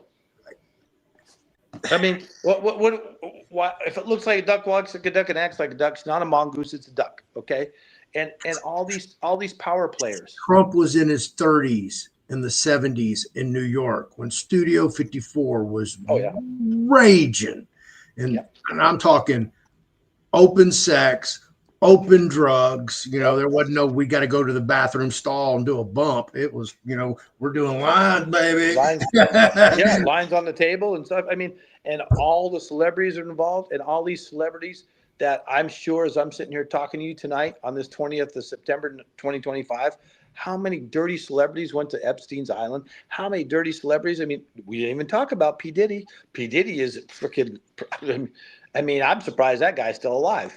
But it's amazing that the people have the power. And I've worked for two multi-billionaires, one of which was a very lovely lady, but she had her tough side. The other was a narcissist sociopath who actually gave me $75,000 to hire the second attorney that I fired for not doing his job. So I got rid of the first attorney, fired him for not doing his job. Second attorney, fired him for not. Third attorney, fired him. Tried to fire the fourth attorney, but the judge wouldn't let me.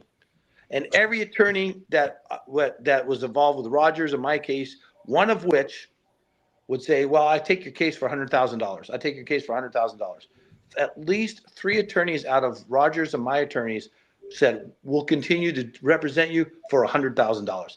It's not about the laws, Floyd. It's about the money. How much money? Now, the one thing that I did say to this one attorney who kept saying, oh, I really like your case. I really like your case. I go, make a decision, dude. One day I braced him. I go, William, his name's William Rootzes. And he goes, well, I'm retired and I want to take your case. Why? Because he didn't want to take the case, because had the cabal found out he was going to represent me, and he said he was thinking about it really hard, guess what happened to him? No more clients. Done. And he goes, oh, I'm retiring. He never retired, so he's a liar too.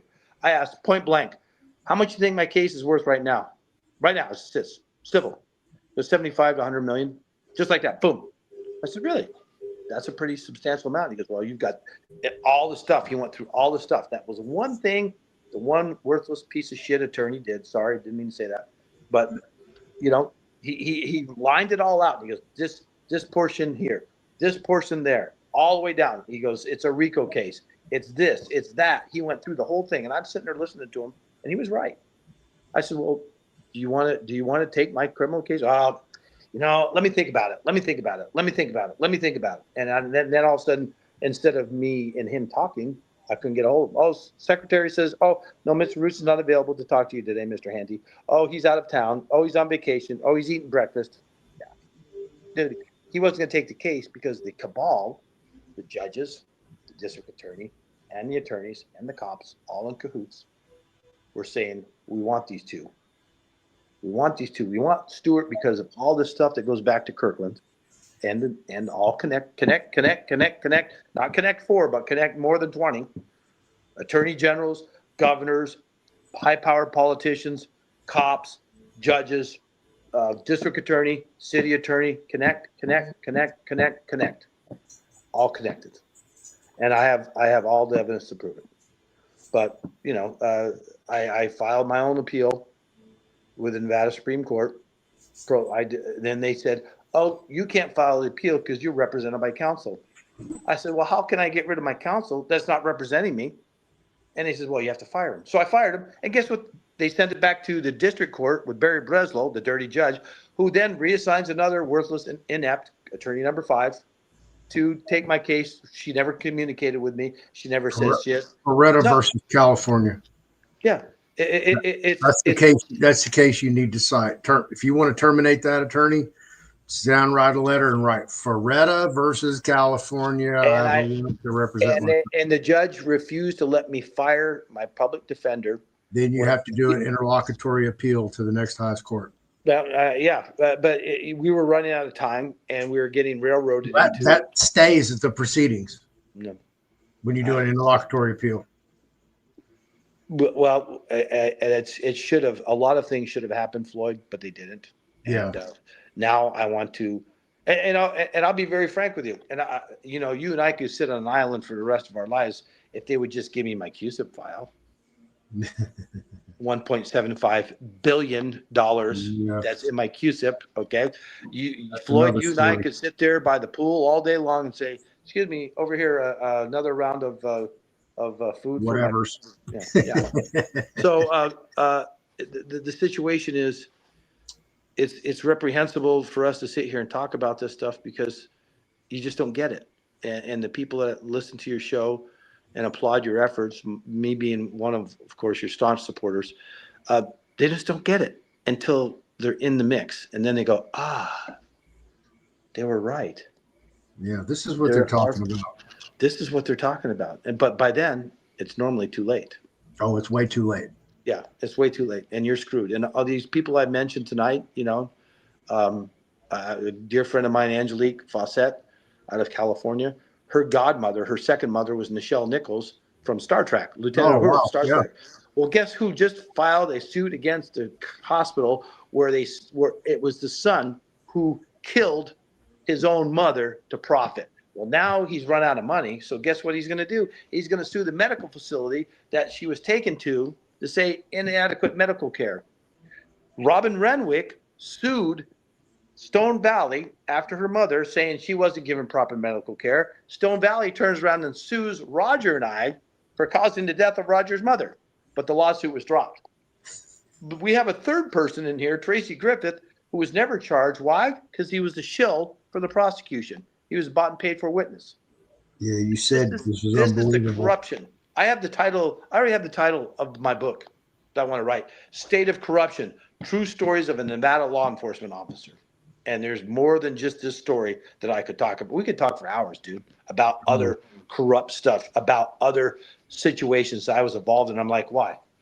What am I supposed to do? You want me to get, I would like to have some less drama, less stress in life. I had to move from Reno. Why? Because they were following and surveilling me everywhere I went. Invariably 30 to 45 minutes after I show up, guess what? Some people would show up and they take more than just a passing interest in me. They were tracking me on my phone. How they were tracking me on my phone? Because they have my other phone, which goes to the cloud, which goes to my phone. Bing, bang, boing, just like that. Yeah, they have my phone. It's crazy. It's insane. It's beyond all that. It's a different reality because we all have digital DNA, and that's your digital twin. And every smart device that you have, whether it's a laptop, a phone, a refrigerator, a vacuum, it has Bluetooth and Wi-Fi. Every app that you have on these things, they're all talking to each other 24/7, 365. Mics are open, videos are recording. Absolutely. You've heard of the Stingray, right? The Stinger or the Stingray? It's a very I've heard the term. Okay, it's a very sophisticated law enforcement device. It costs upwards of $500,000, and this thing can pick up conversations, you and I, 500 yards away. 500 yards away. Okay. It can track you through your phones. It can do a lot of stuff. And this people should understand that they use this device a lot, and they usually get these law enforcement agencies that have these things get it through federal grants. Again, we're tying the federal government in to corruption.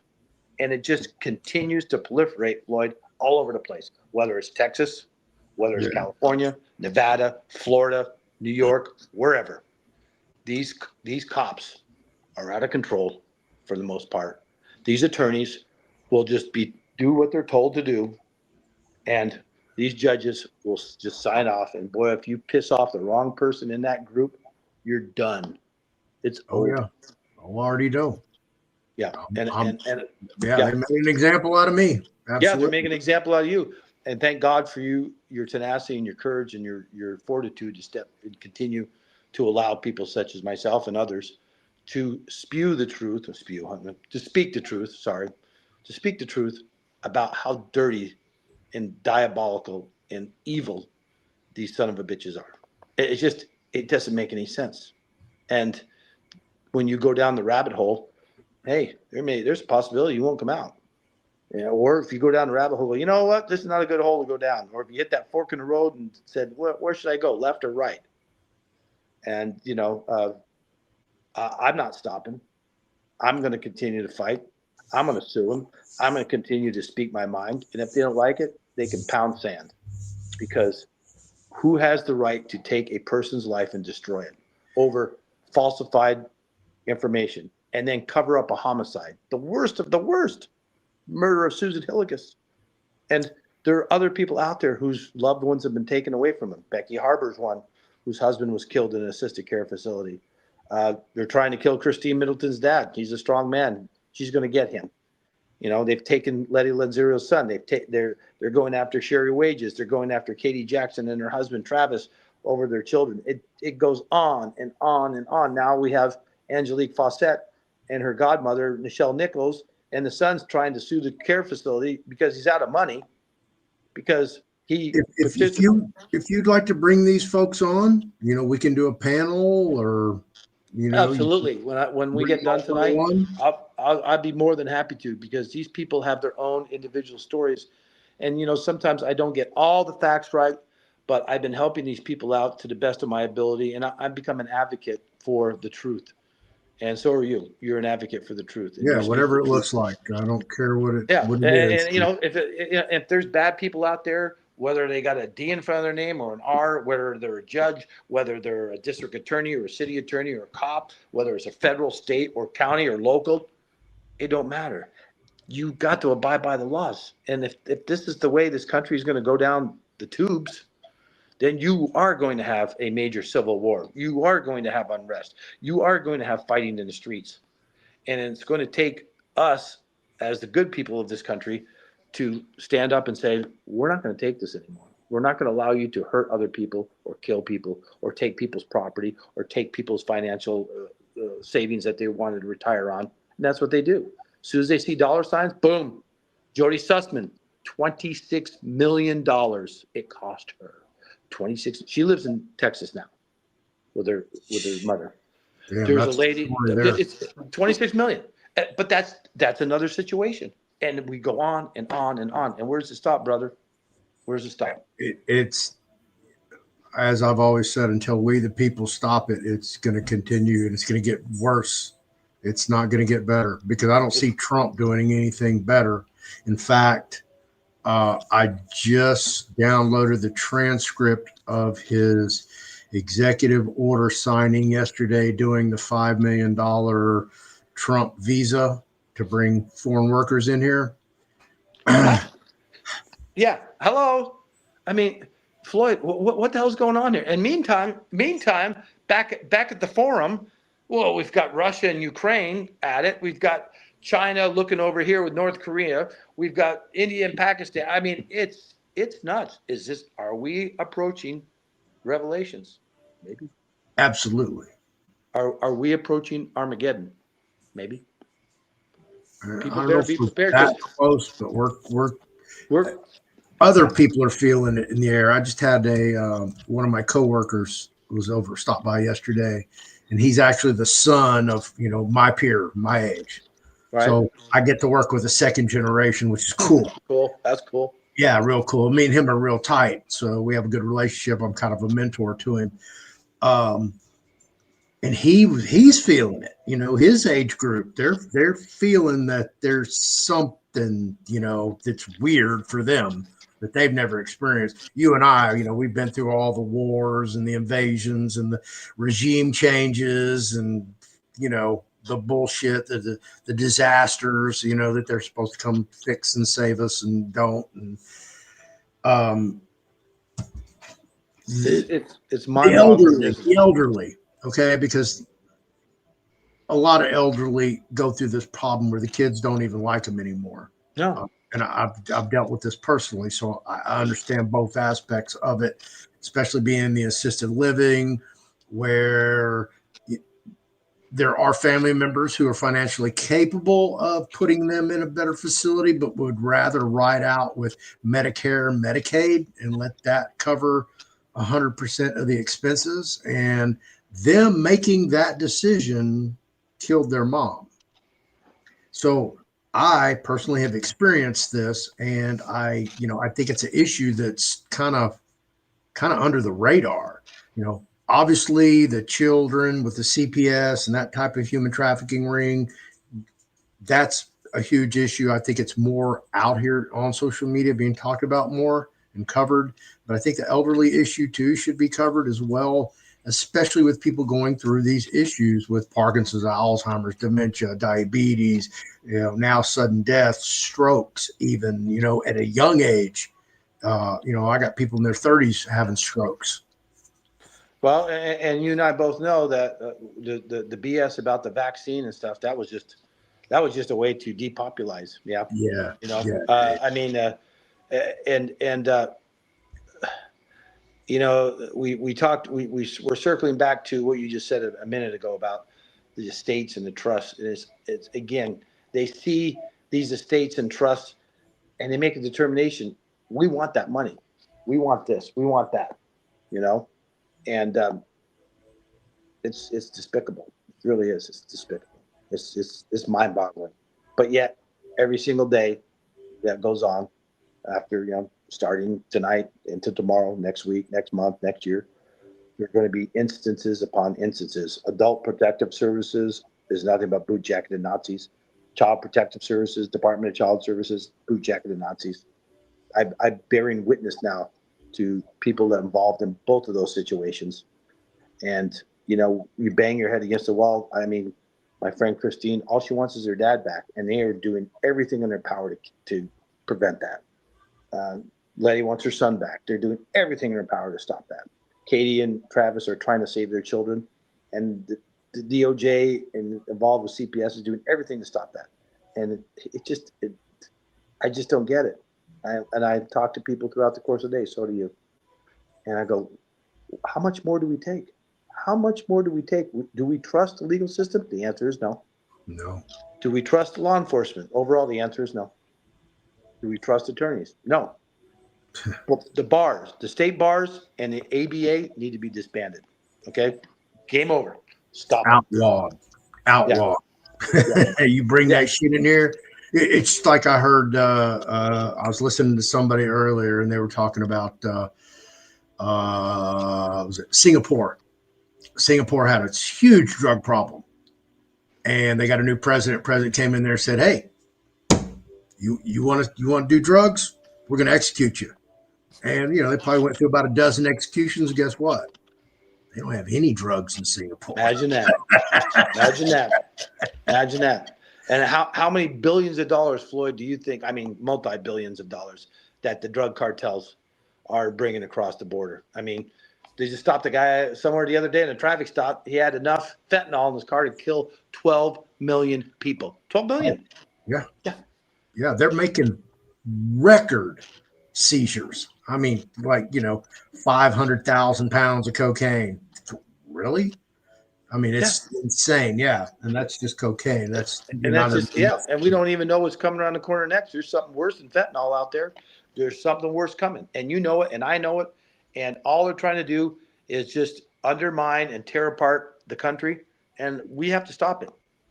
And I think their agenda is to get us in a race war or a political war, left against the right. But they want the people involved fighting each other, even on religious, political. They don't really give a crap. And if it's even mixed where there's multi issues, to keep it even more intense and flared up and expounded across the United States. But it's us against the government. That's the real civil war. That's what it has to be. It is us against the government. And remember, what's the worst 9 words you ever want to hear? We're from the government and we're here to help. No, yeah. We're from the government. No, you're not. You're not here to help. And, we've talked about it. We've discussed it tonight. There have been people, my friend Matt Scarlatus has been in Washington, D.C. with some from advocates trying to get the attention of politicians. And I'm the type of person saying, okay, here's what we got. What are you going to do about it today? And what are you going to do about it tomorrow? Not we're going to have a hearing to have another hearing to discuss this hearing, to have the hearing to discuss that. No. Do a study. To study the hearing that we should have had back here with the hearing of this, time out. You either going to do something or get your happy ass out of there and let somebody come in there who's going to do something that has the courage and tenacity to do the right thing and stop this garbage. But so far, do you see it? I don't. No. The system that we're running on is an antiquated system that, it probably worked well for, a population of 10 million people across the country. And when people lived mostly in rural areas and didn't live in town or they weren't even cities, they were towns. The big cities were metropolises, but they brought people off the farms into the cities and expanded the cities and just flipped everything around, put us on a bad diet, bad healthcare program, bad education program, bad justice program. And, now we're on a bad financial system that, there's a lot to talk about. We went off on different things. And of course, the topic of discussion was the Roger Hillygus case. But that case is just one of thousands upon thousands of cases across this country, some that I've been privy to hear about. Mm-hmm. And most of them involve a decent to substantial amount of money. And that's what it's like. And whether it's the cops in conjunction with the attorneys, in conjunction with the courts, or the courts in conjunction with the cops and it's just a three-headed hydra. And until we defeat that three-headed hydra, we're throwing BBs against the tank. Okay. What's a potential solution or solutions that just off the top of your mind? Well, I'm going to go right for the jugular and say, in order for us to gain control of the country, and I mean the legal system, because the legal system is a system that we all have to live on, the laws of the land, the Constitution as it was written. We're going to have to dismantle the entire legal system from the United States Supreme Court all the way down to muni judges. For law enforcement, I say maybe make one federal entity that every law enforcement agency falls under, but there are specific rules and guidelines, and if you break them, you're done. Civil advisory panels that can oversee agencies that are accused of corruption, yes. Disband the American Bar Association, the State Bar Association, because BAR stands for British Accredited Registry. and maritime law, and there's so much more. We could talk for hours upon that garbage about your name in all in capital letters, about the barriers between the judges and the actual part of the courtroom. I mean, there's so many intangibles there. So you get rid of that. The law schools are just another avenue for people to acquire wealth, and it's all they're concerned about. So, I'm sorry, when you dismantle the entire legal system, get people who have common sense. They're able to understand and interpret law. You don't need some rocket scientist to come in there and say, okay, this case involves this, and here's how the laws apply to this, et cetera, et cetera. You don't need a bar licensed attorney to go in there, because all they're going to do is blow smoke, and they're going to be in collusion with the opposite side. But then again, if you don't have the legal system in the existing framework now, you'll be able to have some sort. And I'm going off the deep end here, Floyd, but I'm telling you, if you try to put a bandage over an artery wound, it's still going to bleed. Yeah. And it's what I'm saying is substantial. But what are you going to do? Do you want to say, okay, we're going to do this with law enforcement, and we're going to do this with the attorneys, and we're going to do this with the judges? But the framework still exists. These judges are mentally unstable. They got delusions of grandeur. And in a Zoom hearing, the judge involved in Roger, in my case, got so pissed off at Roger, he left the bench. And we're going, where'd he go? Where'd he go? Where'd he go? Where'd he go? Nobody knew where he went. He left the building. He said courts in recess. Now, you know as well as I do, the way to recess a court is courts in recess for a period of time. Courts adjourned for the day. Adjourned. He said courts in recess, left the building. Never told anybody. Never told his secretary, nothing. He came back the following week and railed on Roger, and this is exactly what he said. He said, let you get something straight, Mr. Hilligus. I run the show here, not you. That goes for today and forever. I went, whoa, did you just say what I thought you said? It's on YouTube. He said, wow. Today and forever. Mentally unstable. Most judges, mentally unstable. So how can you have any faith in the judges who are overseeing your civil or criminal case, that most of them are mentally unstable? They don't have, they just think, they put the black robe on. Oh, okay, I'm 10 feet tall and bulletproof. Go ahead, and I'll put you in jail. Go ahead, and I'll rule against you. Go ahead, and you're going to have to fight from the inside to get out. It's mind-boggling. So judges have too much protection, so to speak. Yeah, I just happen to be doing this, okay? This is a letter from Charles Baccaris, who used to be the Harris County District Clerk, and it's actually from Gwen Moore, who's a deputy in the criminal post-trial. This is from February 1st, 2006, and she's replying to me filing my writ of habeas corpus. And this is what she says. Dear applicant, your post-conviction application for writ of habeas corpus was received and filed January 12th, 2006.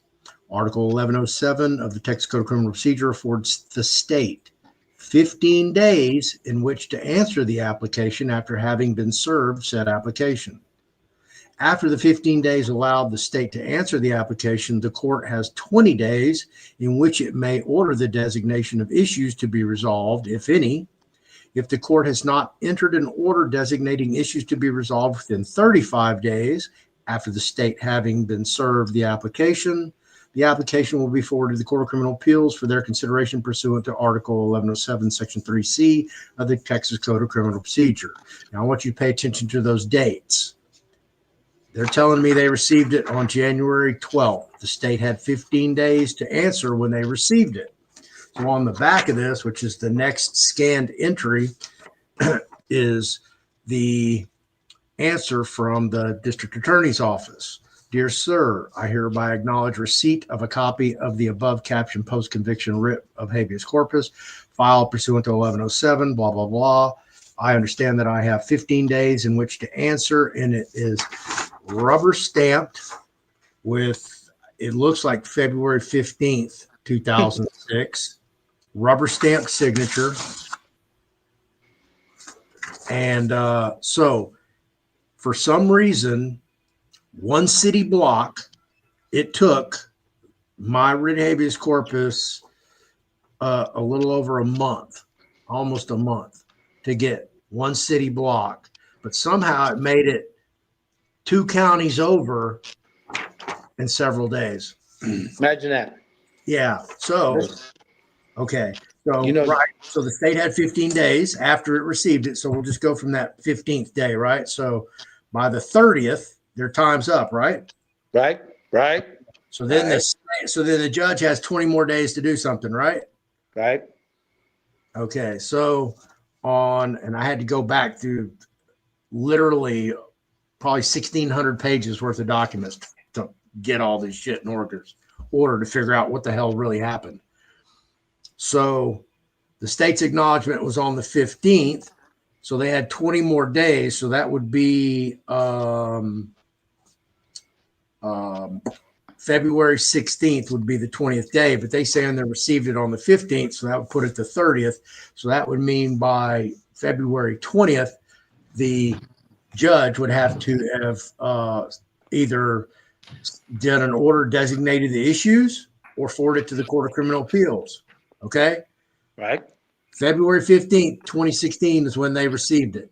So they did on the 28th of February file their answer with designated issues to be resolved. On the 3rd, the court ruled on a handful of motions that I filed and denied them. Okay, this is on the 3rd of March. On March 29th, again, he denied some of my motions that I filed, ignored everything else. Then September 18th, he signs the state's motion requesting designated issues. September 20th was the respondent's original answer. So you see that they held this beyond the 35 days.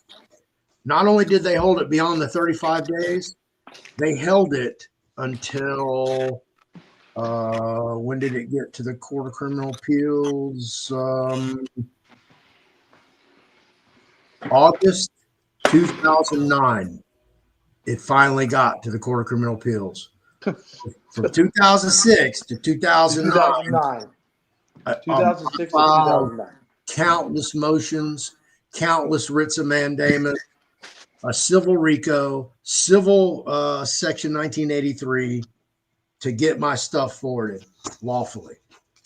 So when I complained about it in 2009, they dismissed my writ of habeas corpus because I told them what the law was, that they have to issue a capias to go arrest this judge while he was disobeying the writ of habeas corpus for pulling this janky shit. Now, I don't even think I ever got this notice right here from the DA. And why it took 30 days for it to go right across the street, I have no idea. But this is, my case is so screwed up, just all the way down the line. And this is what they do. And you get caught up in this, and it's so difficult. And there's so many things to chase that, it's. Yeah, you're up against a machine that's well oiled, well put together. You have to use your own resources, whereas they use the cities, the counties, the states, federal, whatever resources to put you 6 feet under. Okay. Yeah.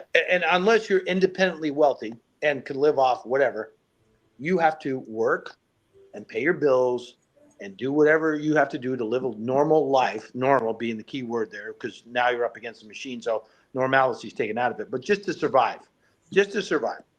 In the meantime, they use all their resources to go after you, fangs bared. And, then you say, well, I can't do this on my own. I'm going to have to hire an attorney. That's exactly what they want you to do. Exactly what they want you to do. But in the meantime, you're saying, okay. And I had writs that I submitted pro se litigant. And guess what happened? Denied. So I said, well, obviously I'm not going to be able to get anything through. So I requested another attorney, which was assigned public pretender, not defender, pretender.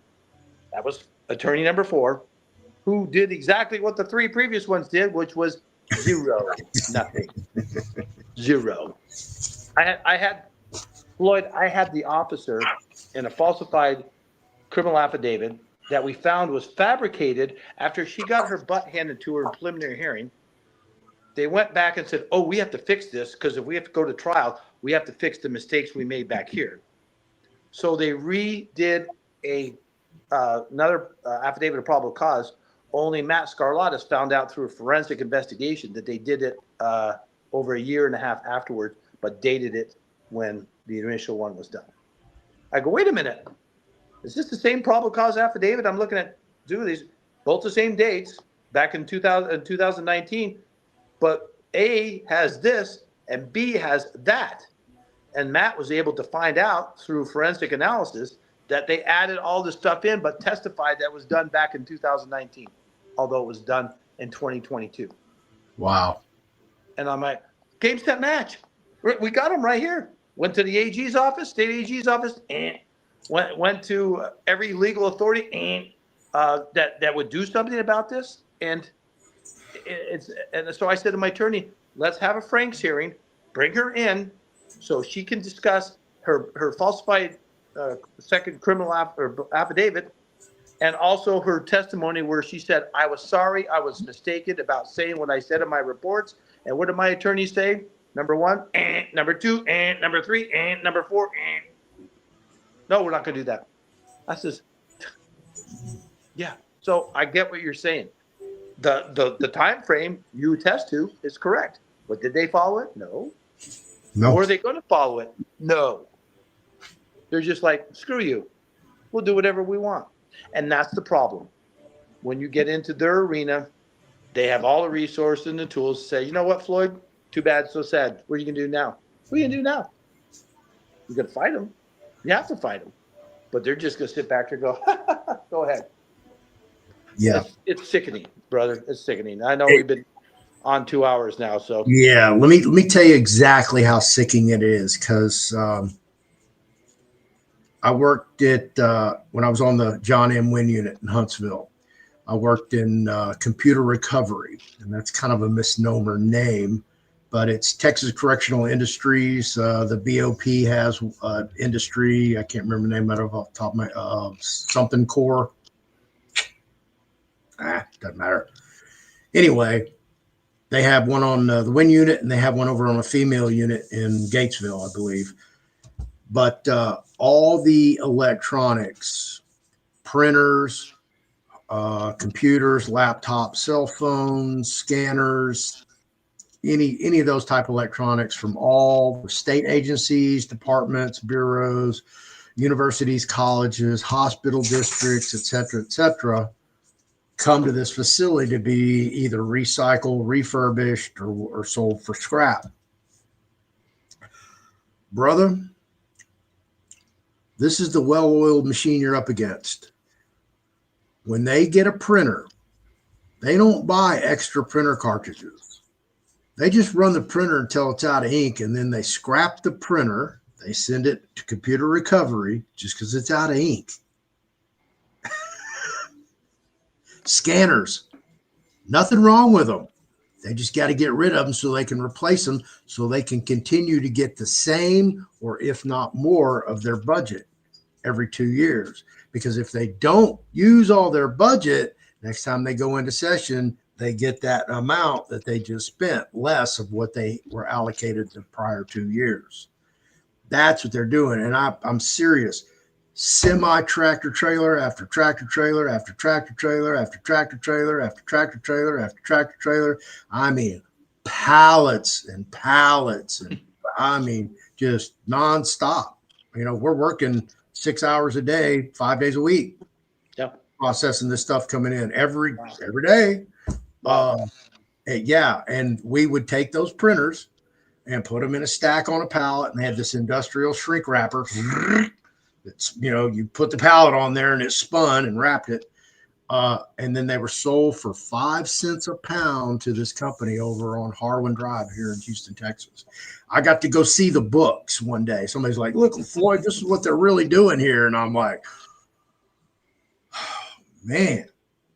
So it was my idea and I filed a lawsuit behind this to utilize all that equipment and the technology, because they were doing the Microsoft A+ certification program and all those to teach people how to, when they get out, they would have a job, a career, technology.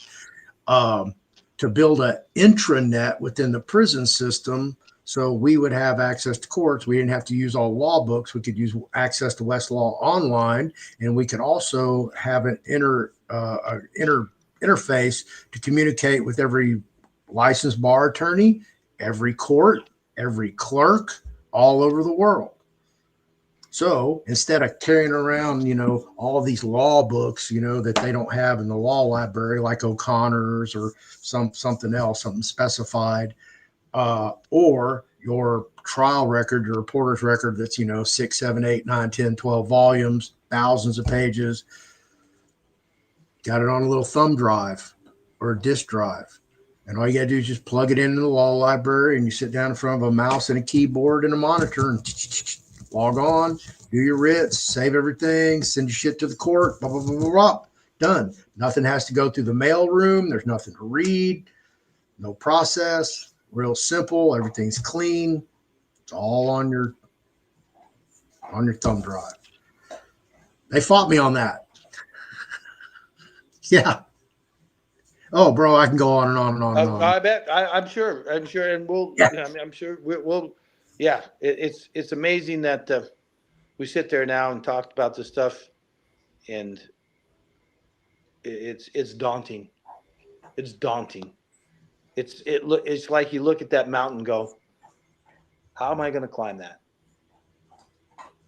Well, I was trying to do it for everybody. I was trying to be the next David Ruiz, and most people don't know who the David is. That was the Ruiz versus Estelle case, and that was a landmark prison reform case that was worldwide known. It encompassed William Wayne Justices. He was a judge over in the Western District of Texas his entire career, because they had to have special monitors and and I was in prison during all that, from its inception to to the end of it here. I think they finally had the last thing in, I don't know, like the 2016 or something like that, where they finally severed everything.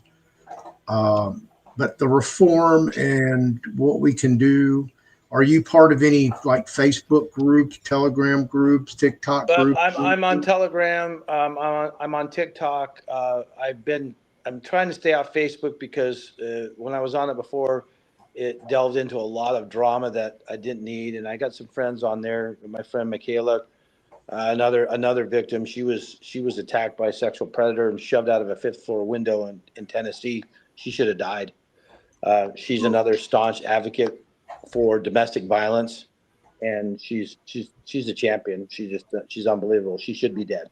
There's a lot of people that should be dead that are not, and I believe because of God protecting his warriors, which you are one of, that we are here for a purpose, and our purpose is going to be defined. And I believe the time to show the definition is coming very shortly. So God bless people like her and Christine and others that take the fight to the people and show the people, like, look, this isn't working. Do not trust these entities that you were brought up to trust. And that's a difficult task in and of itself. But, you've been through the system. You know what I'm talking about. And I was there, wait a minute. We're the good guys. We got the badges on. We're supposed to uphold and serve and protect and uphold the laws, not violate them. And I was told, Stuart, if you want these captain's bars, you're just going to have to get on the train. I always remember the train story. The train story was Kirkland coming in and says, here comes a train. There's a train coming through town. The smart ones are going to get on it. The foolish ones are going to let it go by, and the insane ones are going to try and stop it. And he goes, and I will run you over. I went, oh, my God. Holy smokes. What type of tyrannical, Napoleonic, short. He actually said that? Yeah, in a command staff meeting, all of us in uniform, and I'm looking at lieutenants and captains and majors, and they're like looking side-eyeing me, and I'm side-eyeing them. I'm like, I was sitting there, I went like this, I went, oh, brother. And he was on fire. He goes, so you better understand, what I just said is going to be the truth. If you want to play this game with me, you'll play it and you'll lose. And exactly what he said on September 12th of 2001. Stuart Handte wants a war. He's going to get one and he will lose. Well, I'm still alive. I've suffered. So have you. Others have suffered that I've mentioned tonight in this podcast. But we're still standing. And we're standing because of our faith in a higher entity, of our beliefs that truth and justice will come forth. And we stand for those who've been retaliated against, been hurt. Some been murdered, like Susan Hilligus. Some are being hurt right now, like James Lamar Middleton and Travis and Katie Jackson's kids and Letty's child. Some should be dead, like Michaela. And yet we're still standing because we have a good source of that power through God. And that's what I believe. God will protect us. He protected you. He's protected me. He's protected Roger. He couldn't save his mother. He couldn't save some people. But that's why we're where we're at now. Somebody said to me the other day, he goes, and I won't bring his name up, but he said to me a very prophetic statement. He goes, you know, when you die, your soul lives on. I go, I believe that. He goes, you want to hear something really deep? I go, sure. He goes, you were born in the year you were born because you requested God to come back to fight the fight that is coming. I said, whoo, that's a big one. But you know what? That's you too, Floyd. That's others out there that are going to fight this fight. It's because the fight is good versus evil. You know what I used to say as a kid? I was born too late. I should have been born and went to the Vietnam War. Why I said that as a child, I have no clue why.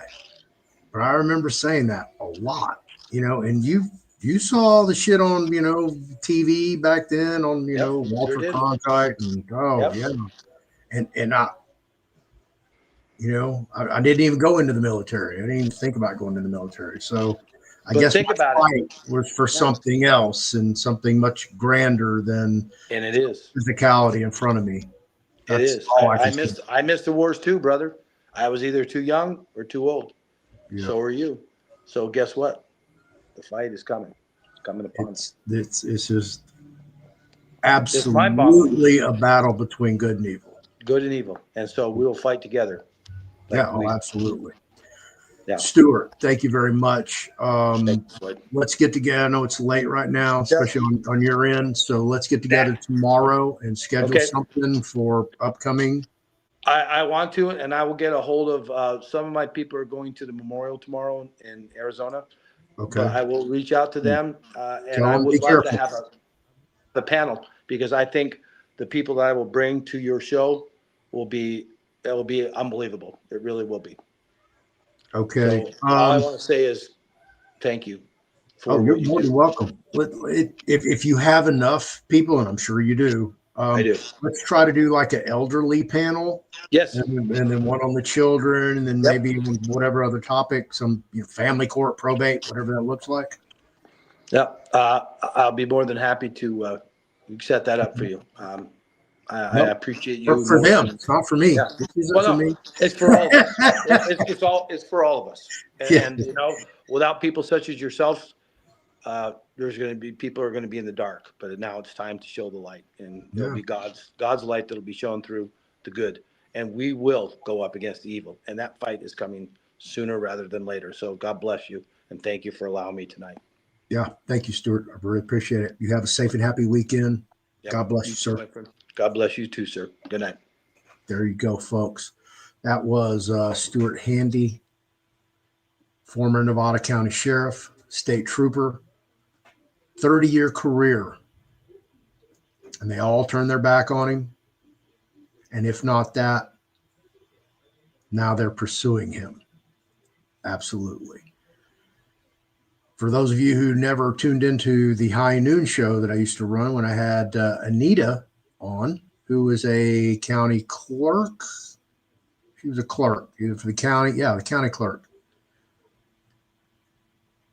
And the sheriff would come. She'd get court order to go do an eviction. And she knew it was illegal, but she had to get along to go along. And then when she blew the whistle,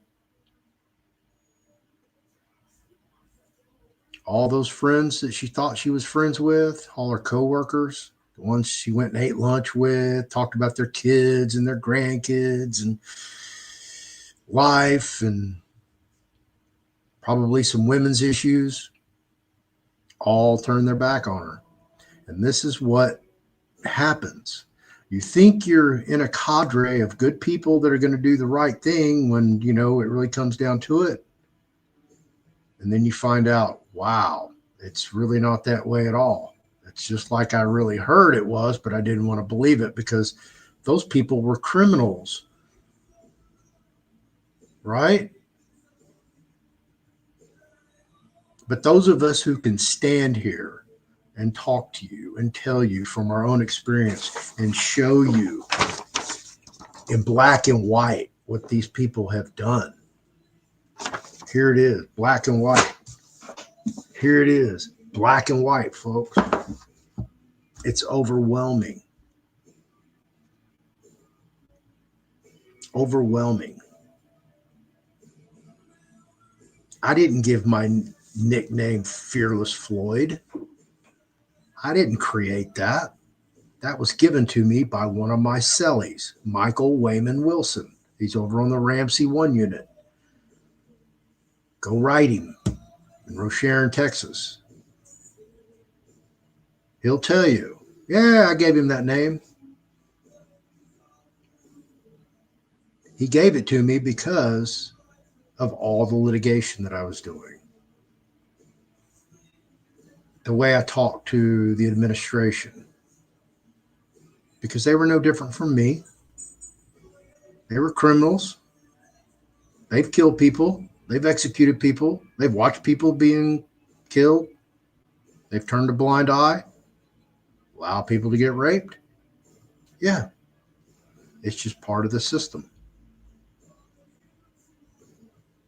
And as I was explaining to you about the my coworker that stopped by yesterday, and we were discussing, you know, hey, you know, what happens if something does jump off, Floyd? I had to break it down to him what a barter system looks like. Because most of you have never been in a barter system situation, have you? If you go to jail or prison, guess what kind of system you operate in? A barter system. Absolutely. Where a first-class stamp is currency. A ramen soup is currency. A bag of instant coffee is currency. Literally, people walk around with a little ID wallet with stamps in there. And if they need to buy something, like they're in the chow hall and somebody's selling some sandwiches, hey, sandwich, how much? Stamp, 2 stamps, 3 stamps. Pop, pop, pop.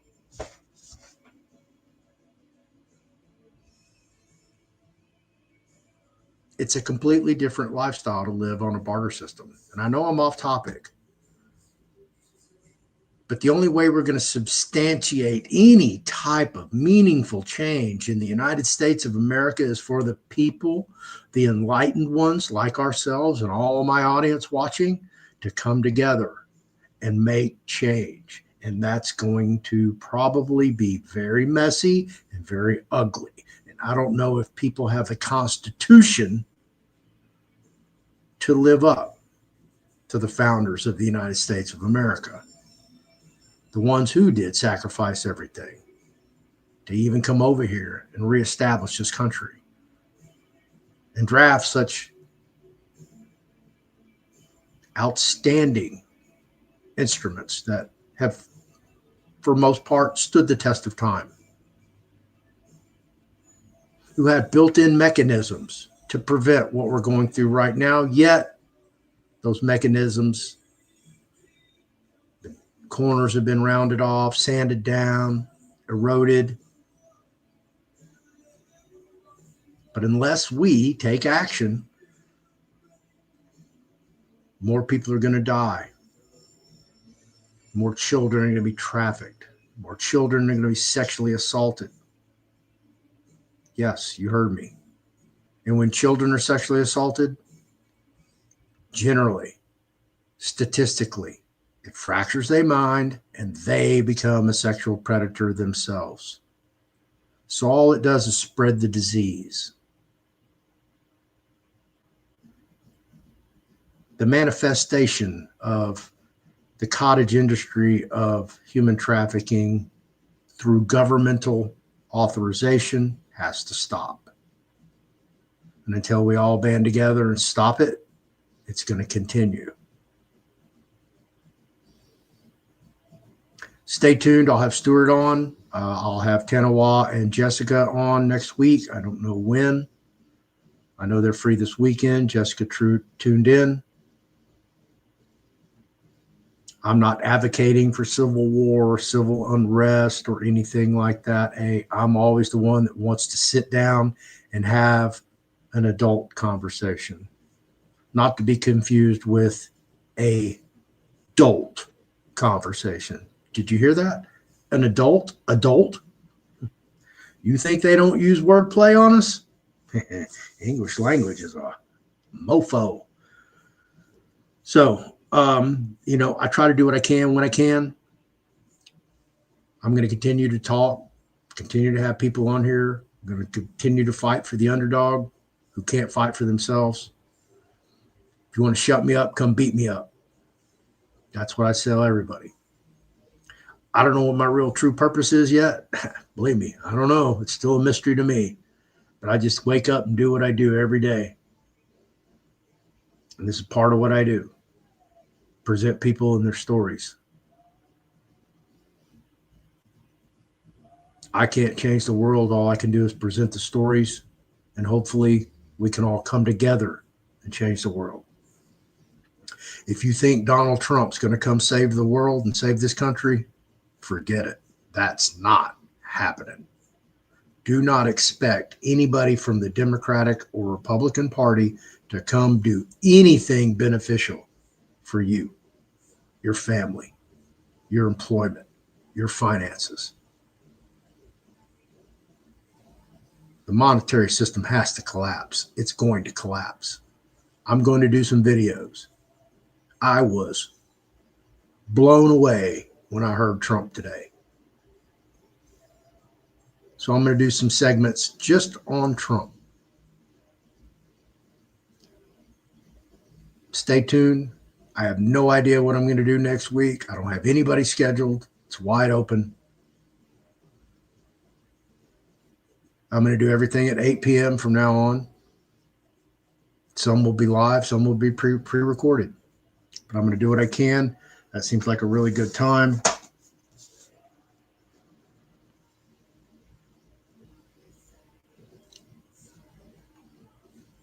This is truly a world war between good and evil. And I have no idea why everybody's like Russia is the enemy. If you went over to Russia and you saw that community, they don't have all that trans shit. There are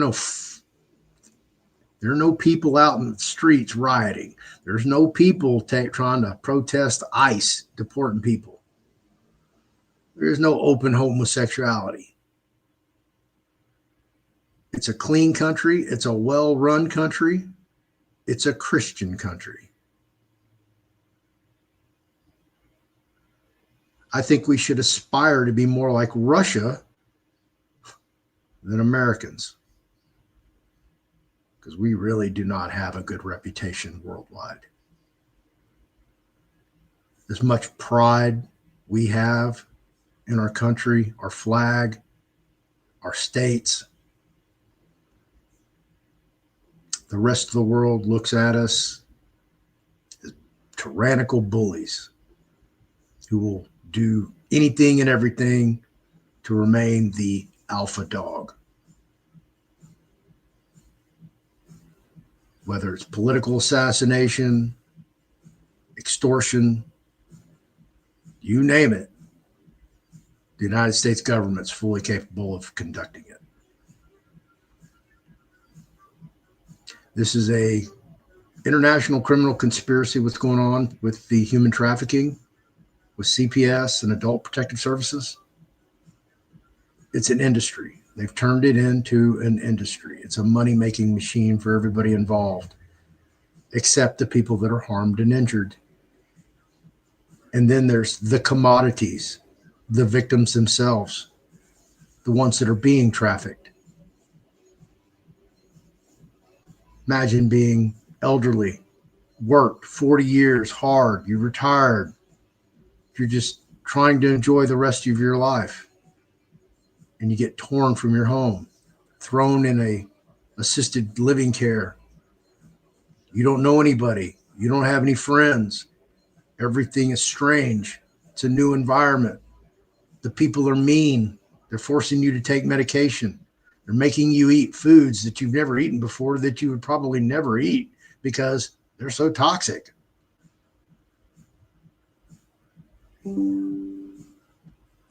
Imagine being a child, never been away from your parents, and all of a sudden, boom, now you're living with some sexual predator. And because all the kids, the foster kids, have been assaulted, guess what they're doing? Assaulting the other kids. This is what's going on right now in this country, in your city, in your county, in your parish, in your state. Abso-fucking-lutely. Legally and lawfully. With guns, badges, jails, prisons, probation, parole. They got it all.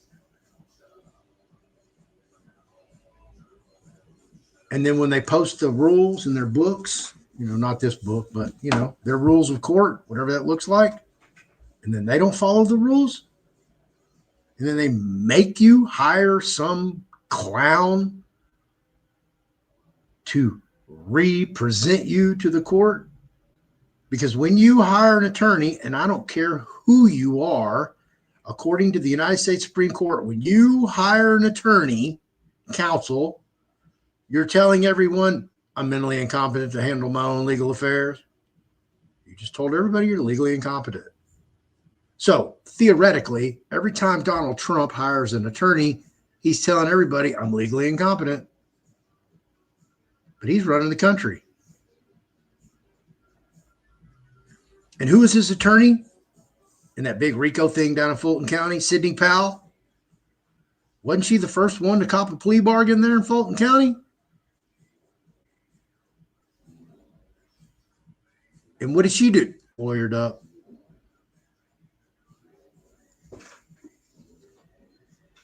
Now do you see how this whole system is nothing but a running joke? And we're the butt of the joke. And they're laughing all the way to the bank. They're laughing all the way to the bar after work. They're doing shots, toasting. How they just tore that child away from that family.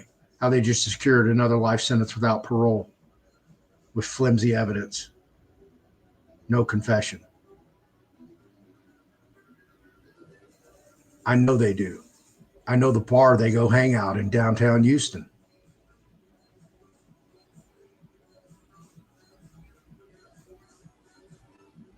So all the solutions Stewart gave us on spot. The entire justice system has to be scrapped. Every law on the books has to be scrapped. We have to start over.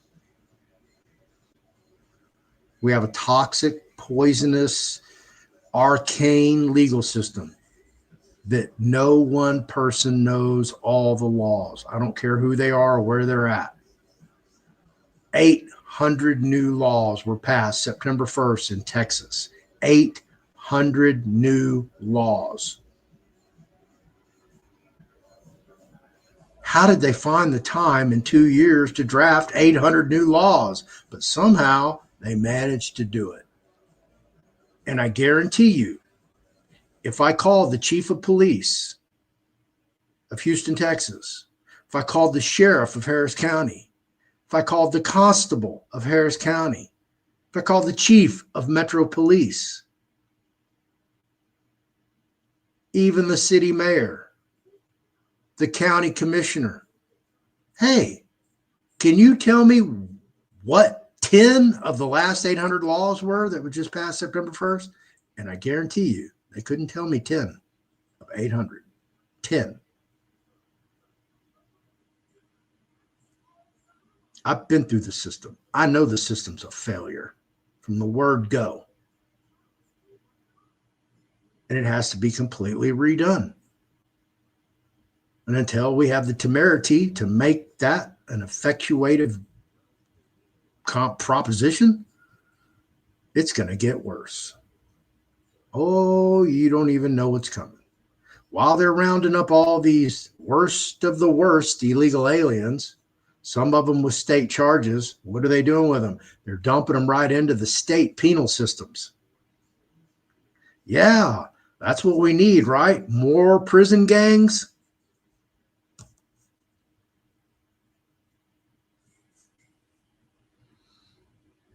Logistically, folks, it's impossible for the Trump administration to deport every illegal alien that's in the United States within 4 years. No way. They might break 1 million in the first year. They might. I don't know where they're at right now, but yeah. There's not enough jails. There's not enough processing centers. There's not enough prisons.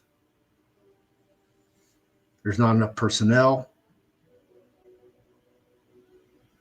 Not enough facilities. I can just go on and on and on and on. Why? Because I've lived there. I know that whole system, how it works.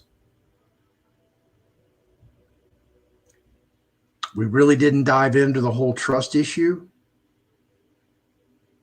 And I told you we probably wouldn't, and we'd just glaze right over it because it really wasn't a major issue in the entire story. But it's partly what caused this story to snowball, the Roger Hillygus story.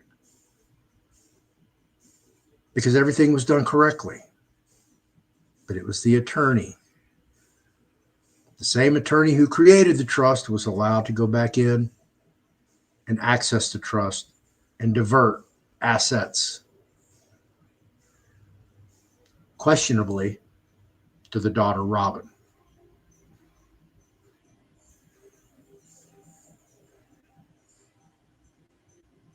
I hope you learned something tonight. I hope you got educated. If you did, you all know what to do. You're not hitting it for me. I don't care if you like me. I don't care if you like the video. I don't care if you subscribe. I don't care if you hit the notification bell. I really don't. It has no effect on me. You know why? Because I'm going to go to bed tonight and I'm going to wake up tomorrow and I'm going to I don't know how many subscribers I have. 16,400 and something. Okay. It's not going to affect my life. I'm not even going to notice. So you're doing it for other people in your same situation, people in the same circumstances, or people that know somebody like that and can share the video with them. Go, hey, look at this group over here. They're going through the same thing you got. Maybe you should hook up with them and maybe we can all congeal, harmonize, and act as one undivisible force.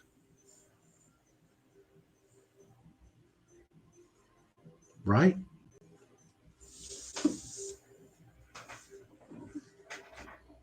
It's up to you, folks. You have to make the change. You have to make the decision that I can't stand this anymore. I don't want children ripped from their homes and forced into the system. You know why? Because I was locked up with a whole bunch of people that went through TYC, Texas Youth Commission. That's what you do when you're a juvenile and you screw up and you can't make it to prison because you just didn't hit that good of a felony yet. But you hit a felony. And those people cycle through the system their entire lives. Indoctrinated. and a lot of them become sexual predators. They suppress that information. Don't think they don't. Absolutely. So thank you, everybody. Appreciate you being here. Y'all have a safe and happy weekend. I don't know when I'll see you again with my next video, but when I do, y'all come back and see me. If you're going on vacation, don't come back on probation. God bless you and have an awesome weekend. Thank you, everybody.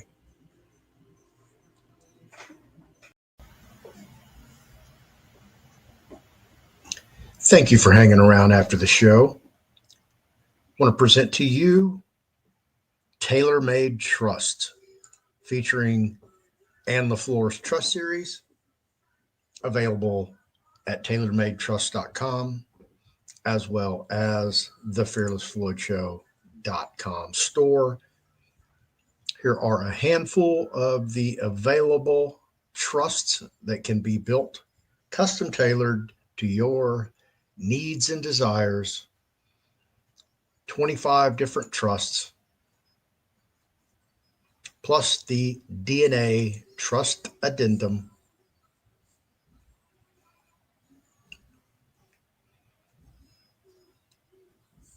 And as always, Ann LaFleur's classic trusts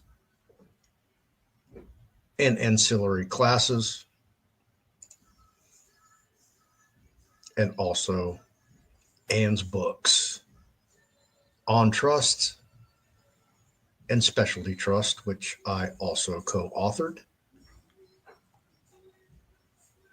If you'd like to get a class, a book, or have a trust custom built for you, always available at thefearlessfloydshow.com store.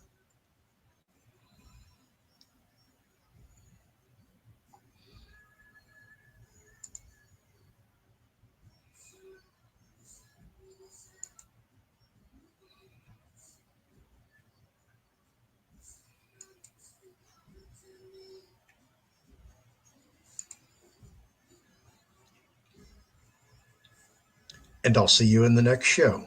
Thank you for watching and have an awesome day.